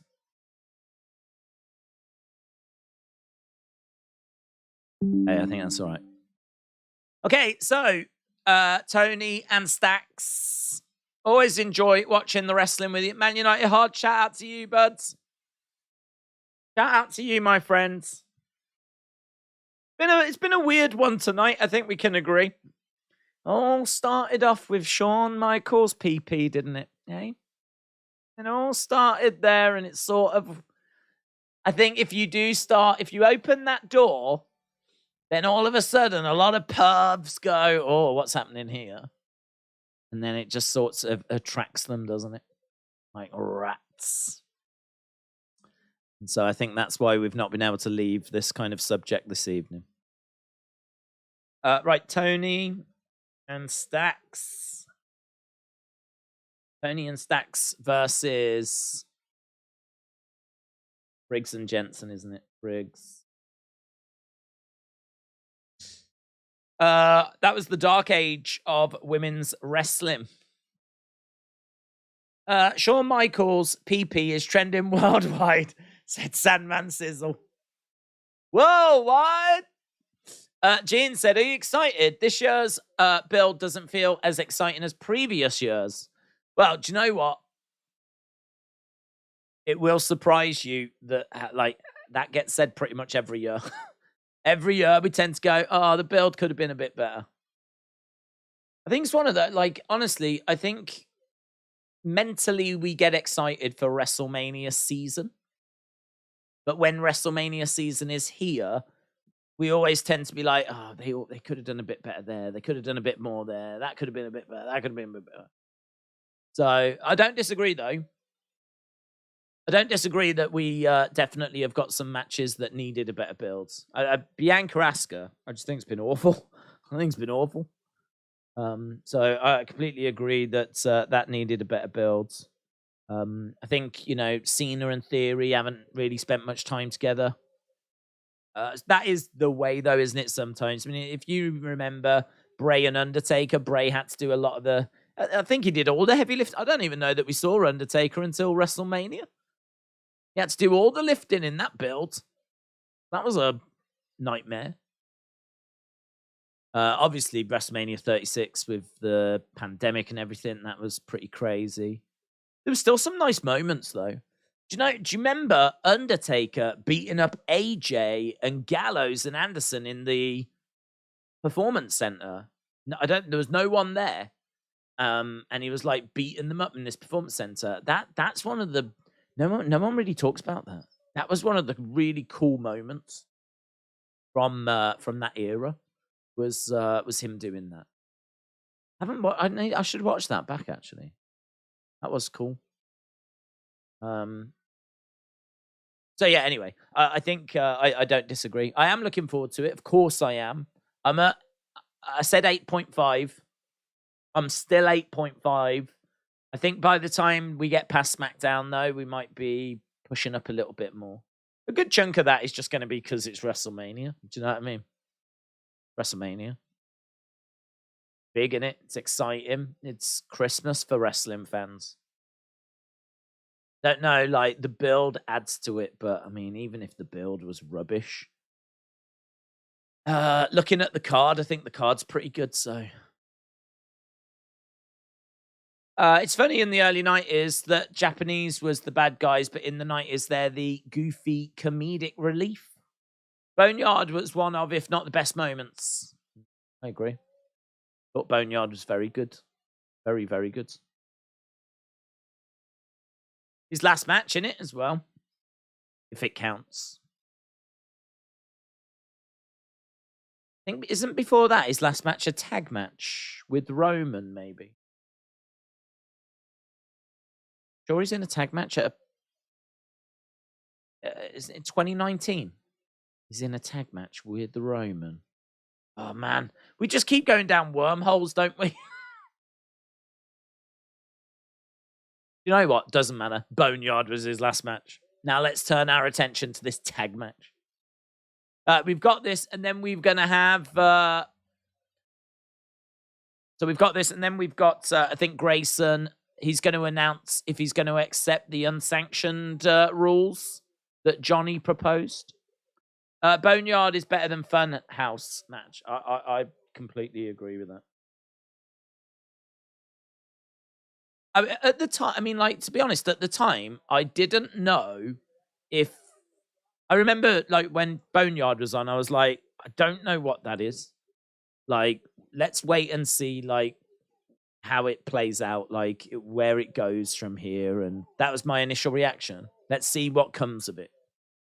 But nothing came of it. I mean, it just is what it is, isn't it? That's it. All these years later, 3 years later, and with Bray having left the company and returned, we can say that it just is what it is.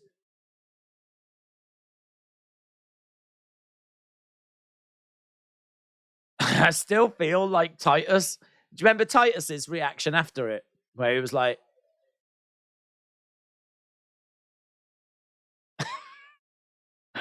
I still feel like that. 3 years later. So I'd say that's one that divides opinion. But yeah, Boneyard is... I'd say Boneyard is clear. But there'll be plenty of people that think the reverse. NXT is a spiritual successor of WCW, Ring of Honor, and ECW. James said, I'm still confused over the phone. Do you see Asuka turning heel in the match against Bianca? I think she might have, actually. I don't know. I mean, she attacked her, didn't she? So she might have already turned heel. Because she's been coming down and, like, helping Bianca, saving Bianca. And then, not obviously on this week's Raw, but last week she came down and then, like, attacked her. So, I don't know, was that just a little message? Or... I mean, it didn't feel like it was a turn. The crowd weren't really reacting. It wasn't like shock horror or anything. I don't know. Yeah, it's so weird. So weird. Just, it's hard to know. Like, it's hard to know. What are they doing with the dribbling and all this stuff? I think what they're trying to do is they're trying to tell you that she has got the ability to create this stuff. Like, I think they're trying to get you to believe she can create it herself. Like, this is an ability that she's got now. She went back to Japan and she learned how to do that. Right? Just deal with it. And I think they're trying to get that out across. So listen, the mist. If we don't get any mist during that match, I will wonder what the hell this build was even all about. Because it's basically been Asuka coming down, chasing some people away, and then like coughing up like goo. Which, kind of suggests that she has the ability to generate it at will. I mean, it doesn't seem like the most comfortable of processes, to be honest. It's not like she can just quite easily create it. She's normally spluttering and coughing and... But yeah, I've got to think that's going to play a part. I've got to think that she's going to use that during the match. Will she use it and win? I don't want her to win that way, though. I mean, that's just weird, isn't it? Weird. Moss is amazing. I think Bianca's going to block the mist, and I think Bianca will hit the KOD, said Austin. With Muta going in, maybe he could help Asuka with the mist. Yeah, maybe. Maybe. I mean, she loves Muta. I don't know. She's probably met Muta before, I'd imagine. But I'd imagine Asuka is, like, hooping herself at getting a chance to meet Muta and have a chat with Muta. She's I think she said that... I've seen different interviews where she's named different people, but I've definitely seen interviews where she said the Great Muta is her all-time favorite wrestler. But then I've also seen interviews where she said it's Triple H. So I'm not sure which one is true. Depends who's asking, I suppose, and where the story is going to be published. If it's going to be published in Japan, then it was the Great Muta. If it's going to be in the US, then it was... It's funny because she did one over here. She said Big Daddy, apparently. And then when she was down in Mexico, she said it was Blue Demon. So, yeah, she's... depends where she is. In Canada, it's Bret Hart. So, yeah. She knows how to play the game. Ask her. This got to be the first time in a while that WrestleMania has got me excited weeks prior, says Elfie. David said lots of WrestleMania building storyline has been poor, except for Roman and Cody. That's been the best. John Bebe said Cody ain't winning. LMAO. Roman will smash him, stack him, and pin him and retain. Bold prediction from John. Bold prediction. Austin said, I think they want Bianca to have an undefeated streak. They never planned to do Rhea Bianca, and we knew Rhea would win. Maybe they gave her Asuka to let Bianca win at WrestleMania. Asuka's just trying to get onto Triple H's good side. Yeah, it makes sense. Doesn't it? If Vince was like, who's your favorite ever wrestler? I'd be like, it's you. Triple H asks, I'll be like, yeah, it's you. Shawn asks, yeah, you. And then they'll all get in the room at the same time at some point. Like, oh, did you know that I'm Daisy's favorite wrestler? And they're like, huh? You told me I was. And I'm like, oh, awkward. Be like Frasier. Have to try and find a way of sneaking out of the room. I hope it does catch up with her one day. Do you reckon she's actually nervous? Because she's like, oh my God, I said Great Muta was my favorite, but I've also said Triple H, and now they're going to both be at WrestleMania. They're both going to be at the Hall of Fame. Oh my God. I hope they don't talk about it. Cody's got a 30% chance, said Zoom Station. Roman will smash Cody's dreams, just like he did to Edge, Drew, and Sammy. FaZe said, who put me in a timeout? It was J14. J14 put you in a timeout. Asuka has got a really cute personal YouTube channel, says Theo. Serious Gamer said, do you remember when you pulled your beanie down to your nose? I think I've done that a couple of times. Oh, elbow there. So I'm going to say, yes, I do.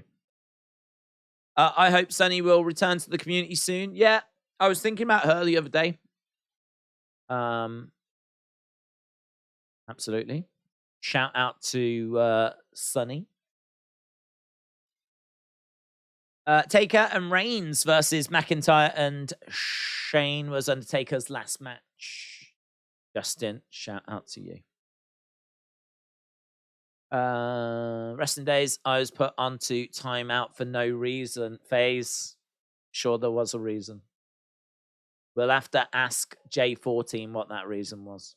J4, it was definitely J4. My system here says it was J14. So he's got some explaining to do. John said, honestly, Jay dethroning Roman is the way to go. And honestly, just cancel Roman Cody. There is no need for it. We know who is winning, said John Bay. Briggs in the ring. Nails Stacks. Big boot. Down goes Tony. Slams down Stacks. Splashes Tony. We got Fallon Henley on the outside fired up as well. Tag Jensen.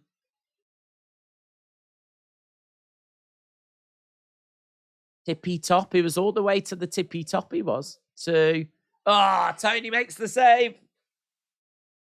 Tony makes the save.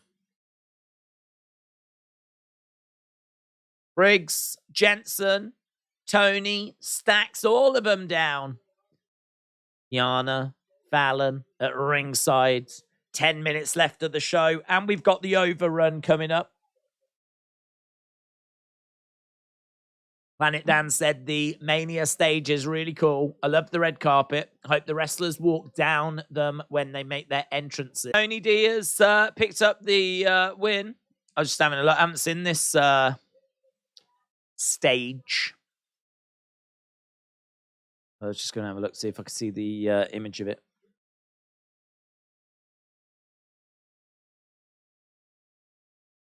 WrestleMania. I've seen that one. Tell you what, this should be there or thereabouts by tomorrow, shouldn't it? By the looks of it.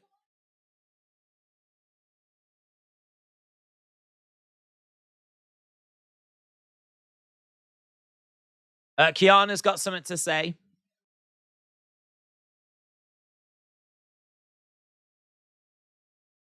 I'd rather show you.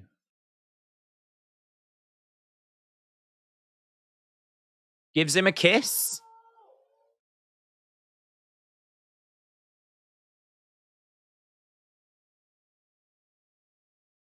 Okay, so she kisses him.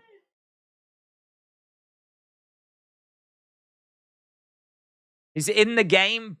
Okay, there. Oh God, I tell you what, Vic's really excited, isn't he? Calm down, mate. The kiss. Jeez Louise. It did it! It did it! Oh, that's... I thought it was my Sapphire one. I forgot I changed it. I thought Sapphire was going to pop up. Instead, it was Boobs. It was Rick Boobs. Oh. Dun, dun, dun, dun, dun, dun, dun, dun, dun, dun.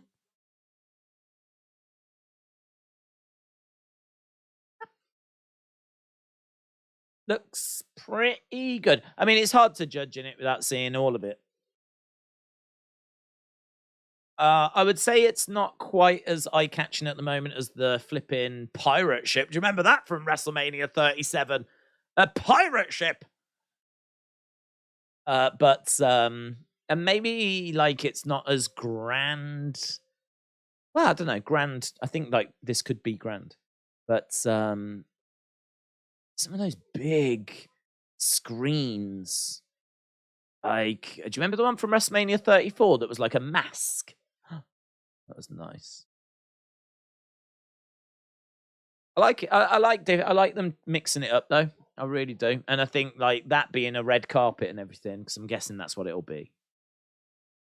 Or maybe it'll be an LED screen and they'll just make it look like a red carpet, and then they can also do other things with it. I mean, it's gonna look good. It's gonna look good. Can't say that it's gonna be my favorite though at the moment. That's just my gut feeling. Just feels like the entrance way to a cinema. Which, you know, makes sense for in Hollywood.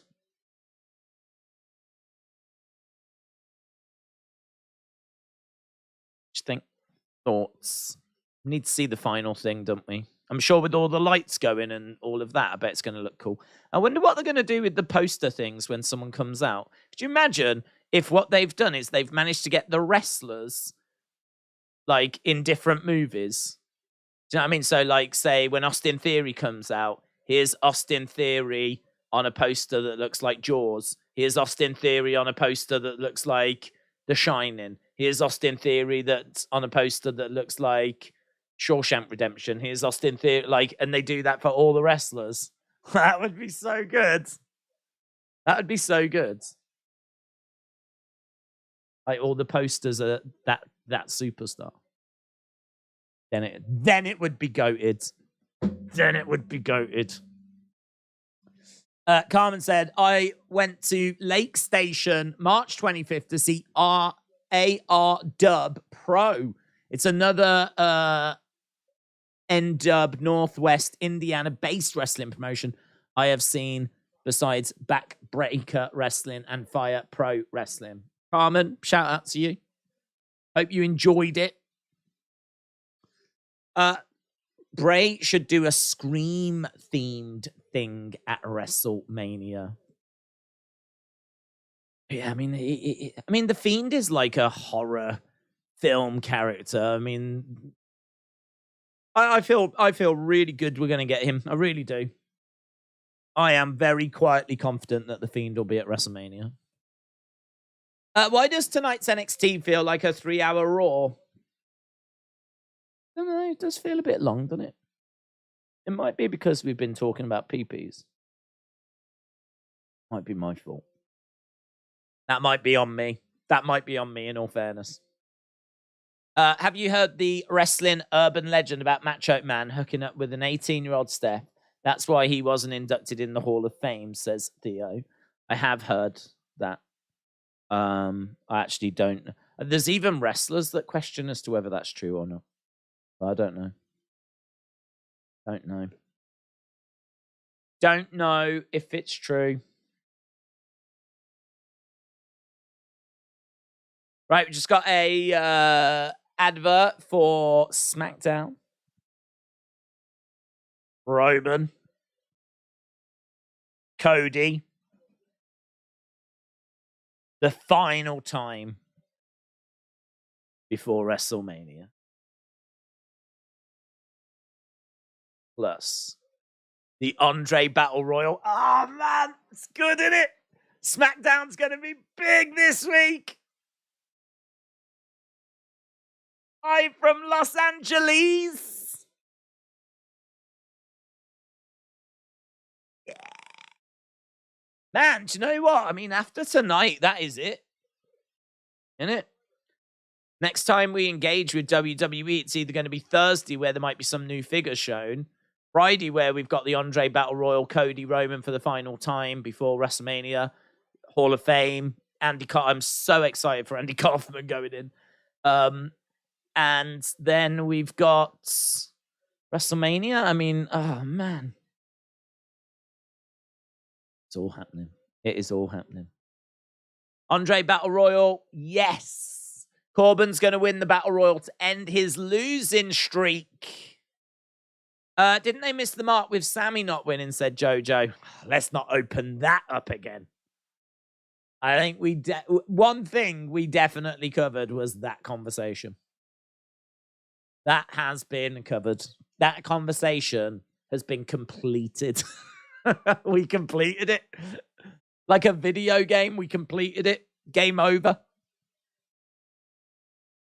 They're just running through the stand and deliver cards. Where was Cody at the chamber match? He didn't even have a match, said Bonkers. Qualified, didn't he? Qualified. He's already made it. Put his feet up. He had a cup of tea. David said, Roman is the best superstar. It's been amazing. Superstar in with Bloodline story. Been good to it. Time for Cody Rhodes to win and do it for your dads. Right, here we go. How long have we got? About 8 minutes or so. Security around ringsides. Cody isn't the guy to beat Roman. Yeah. Mitchell said you didn't just complete it, you 100%ed it. Yeah, we did, didn't we? We found every hidden gem in that conversation. Right, here's Grayson Waller.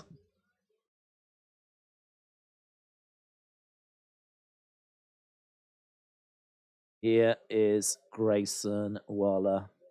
And I'm so excited. I'm genuinely so excited for WrestleMania. That is a nice feeling. That is a nice feeling.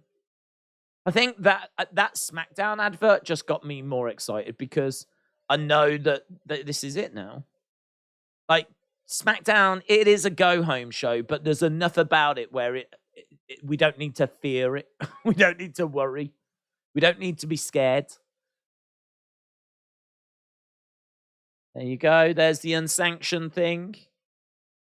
Cody Roman is going to be fire. And the Andre Battle Royal.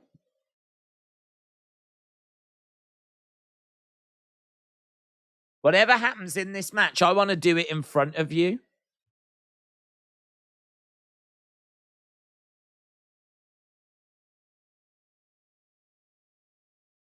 He's got that contract.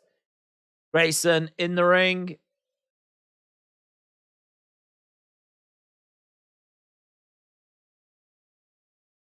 So we've got a lot of security around the ring.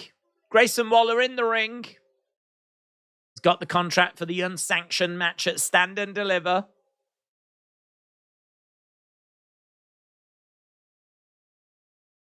Still can't believe it.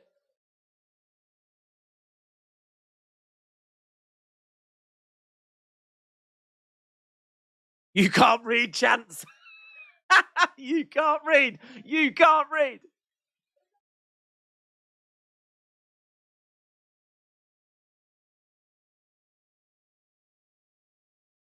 This is a full circle moment.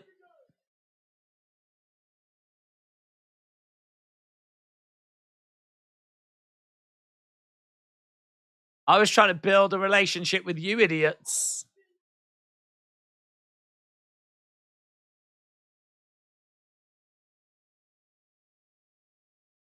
And then came War Games.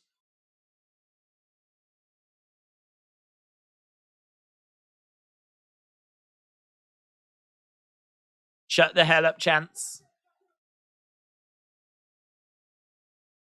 He's having to try and talk over the crowds.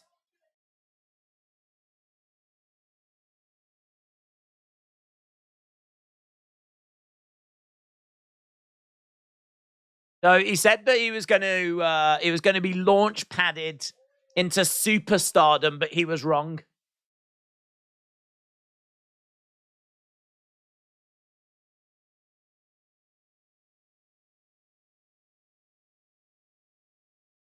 Looks dope.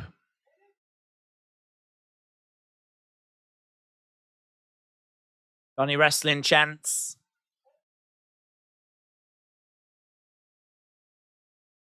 This is better.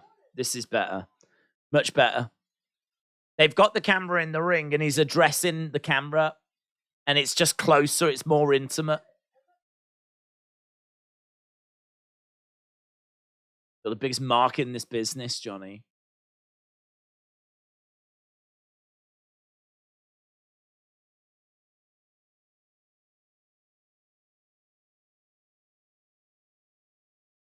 So he's just talking about how he...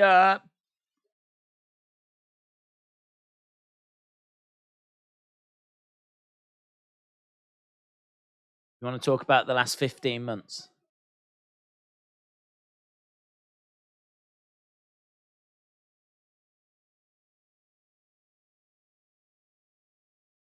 Waller is the future. I really like Waller.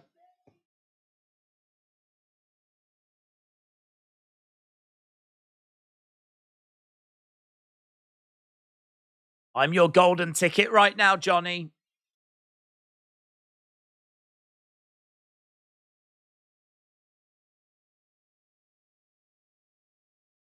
It's a longer promo than I was expecting. I didn't expect him to like have all this time. Maybe, I don't even know if Johnny must be there.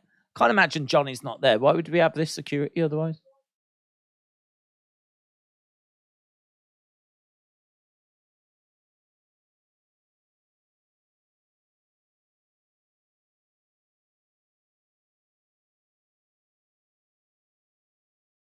You bleed black and gold. I bleed green.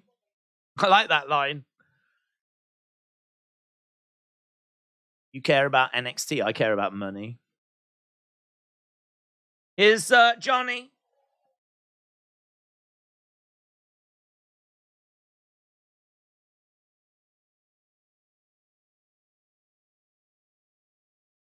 Okay, so Grayson takes his shirt off. He's waiting for Johnny to come down. Johnny a security guard? Is Johnny a cameraman? Cameraman.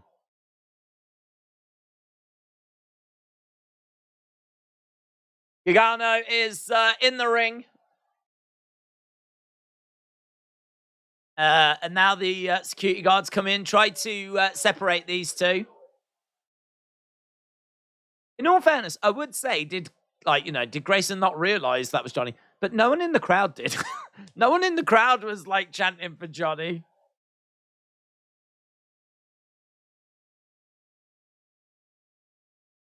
I can't wait to fly out to London to Mania. I'm going to SmackDown, Mania, and Raw, said Sparky. Sparky, have a great time, dudes. Have a great time. I can't see how you won't have a great time. Johnny Chance. I like Grayson Waller's look. I think his matches are pretty good. He can clearly talk. It's just because of it being WWE, they just don't really give him like anything too tasty to say, you know? I mean, there was no... I'd love to see him get a bit more personal like MJF does, you know? It does make me wonder what Grayson Waller could do in AEW. Johnny Wrestler. Oh, there's a bit of blood. Where's that blood come from? Johnny's got blood on his forehead. Johnny Wrestling Chance. Where's your excitement level for Saturday? I'm at 8.5. I'm still holding at 8.5.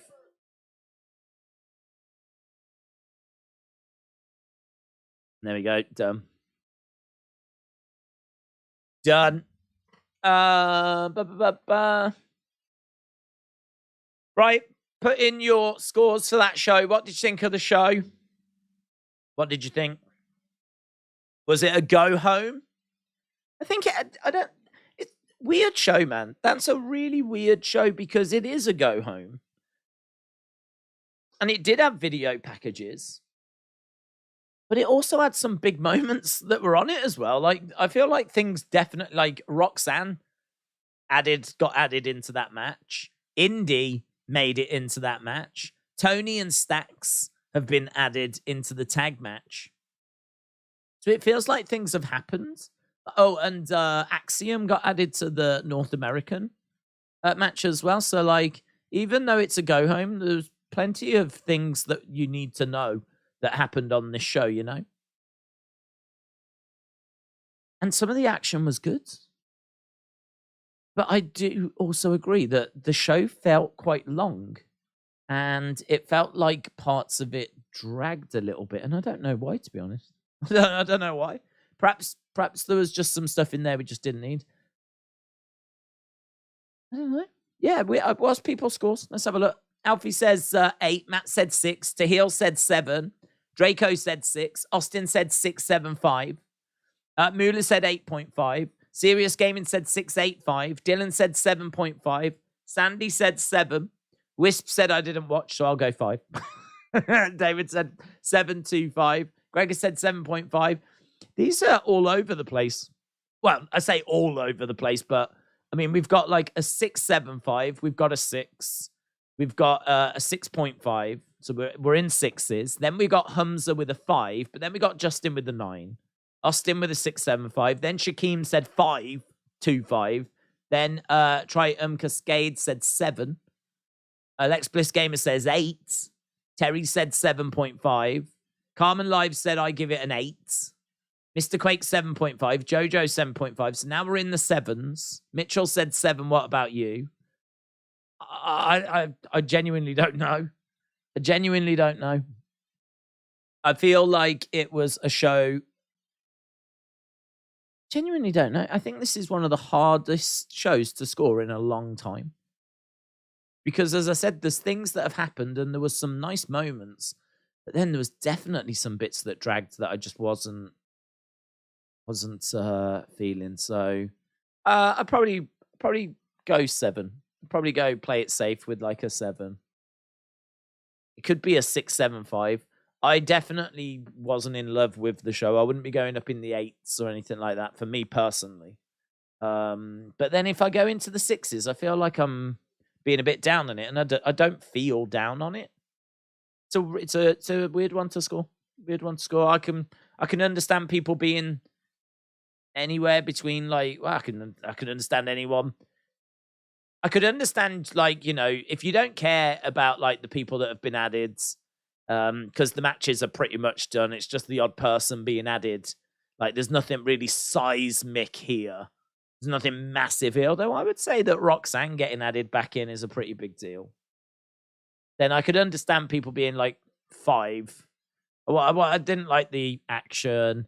I wasn't really feeling it. Felt like it dragged. The extra people being added, I'm not bothered about. 5. I could see that. But then equally, I can understand people being like 8 because they enjoyed some of the matches they saw. There was a battle royal. There was people being added. Roxanne got added. Little promo thing at the end, pull apart, was pretty fun. I enjoyed Sol Ruka. Sol Ruka's very quickly going up my ranks, you know. I think this is, you know, to be honest, I don't think actually I'm like massively down on Roxanne Perez. I think what it is that I am actually quite impressed with the women's division. I think the women's division is in a really good place. So I think with Roxanne potentially like losing that title, or was about to lose that title, then to see another champ get it or someone else get the opportunity, I think Tiffany Stratton with the belt would be really interesting. I'd be so down for seeing Tiffany Stratton with the belt. I'd be so down for seeing Indy with the belt because it's sink or swim, and she's been sinking. So if she finally got the belt, would she swim? Like, what would India's champ look like? I don't know if it'd be good. I don't know if she would raise a game. I don't know what her promos would be like. I'd want to see. I'd want to see what that would look like. There's quite a few, like Zoe Stark as women's champ could be very interesting. I feel like there's, and eventually Sol Ruka. I really like Sol Ruka. So I feel like the women's division's in quite a good place at the moment. Yeah, I do agree. Some interesting options there.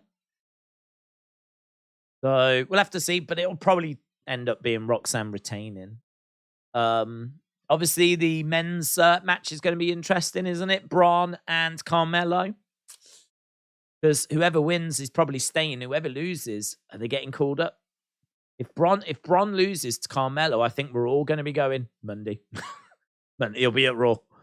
I don't know would we say that if Carmelo loses? If Braun retains, will people be like Monday? They probably will.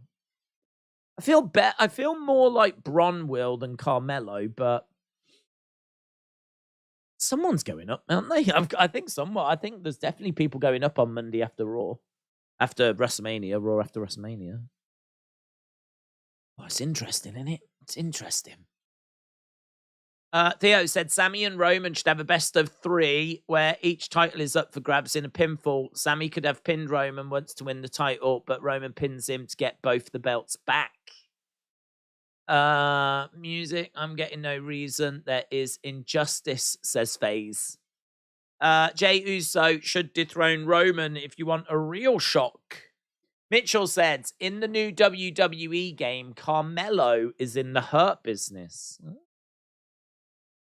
Nice. I could see that. I could see that. Do you know what? I would say, it's just a video game. But, clearly they're not going to know the creative and all this kind of stuff. But I did say that before, and I turned out to be wrong. Because I remember a load of people going, have you heard this music, this Liv Morgan entrance theme? Because I think Liv had been in Riot Squads, and she'd been coming out to like the Riot Squad theme. And I don't think people had heard what her solo theme was going to be. And then in the video game, they had a theme for her. And I remember people like, oh, is this going to be her theme? And I was like, nah. It sounded really generic and awful. And it just sounded like something they'd made up for the video game. And then it turned out to be her theme. So I was like, oh, okay. Looks like they do know some things then. So who knows? Perhaps they do have information that Carmelo's going to come up and join the Hurt Business. But my gut feeling is that that's probably something they've just made up for the game. But I've learnt my lesson. Apparently, the video game does have some insight, because it certainly seemed to know Liv Morgan's theme before anyone else did. Apparently, Trish will turn heel on Becky, said Supreme Rose. Can you see Cora costume Roxanne? Oh, that would be good. Oh, I hope so. Oh, what I could see is probably Roxanne retaining and then Cora arriving after, and then that'll mean that Roxanne's next feud will be with Cora. So it'll be Roxanne and Cora for the title. But I'm down for her costing of the title, because as I said, there's lots of women I'd like to see have runs with the belt. X Music said, how is your night? Yeah, I'm all right, thank you. It's been a weird day, to be honest, but what with my computer getting fixed, so it was weird, because obviously the problem is when you've got an engineer coming around, they don't tend to say, I'll be there at this time. He was like, I'll be there between 8 in the morning and 6 in the evening. I was like, I had to be up from 8 till 6 in case he arrived. Thankfully, he arrived around about 12, half 12. It wasn't too bad, and then he was here for an hour or so. So he was gone, so it meant that I could, pop back to bed, get a few hours, because obviously I hadn't had long from the Raw stream. We finished the Raw stream. I was doing like some Twitter stuff, updates, things like this. And then I managed to get a couple of hours. And then I had to be up in case he was here at 8. And then he wasn't, and he didn't come until 12. So my day's been a bit weird, to be honest. It's been a bit of a weird one. It's been all right. It's been fine, apart from being insulted. But yeah, I'm looking forward to getting a good night's sleep tonight and then coming back tomorrow for AEW. Boom. And with that, I think we'll wrap it up for tonight. So big shout out to everyone that's joined us. Really appreciate it. Hope you had fun. We are going to be back tomorrow. I believe this was taped, wasn't it? People are telling me. So probably one that didn't really grab too much attention, this show. If it was taped, if that is true and this was taped, then sometimes that can have a bit of an effect. So I don't know. Either way, doesn't matter. We are back tomorrow with AEW, and obviously SmackDown looking very tasty. And then before we know it, it will be time for WrestleMania. Awesome, guys. Thanks for watching.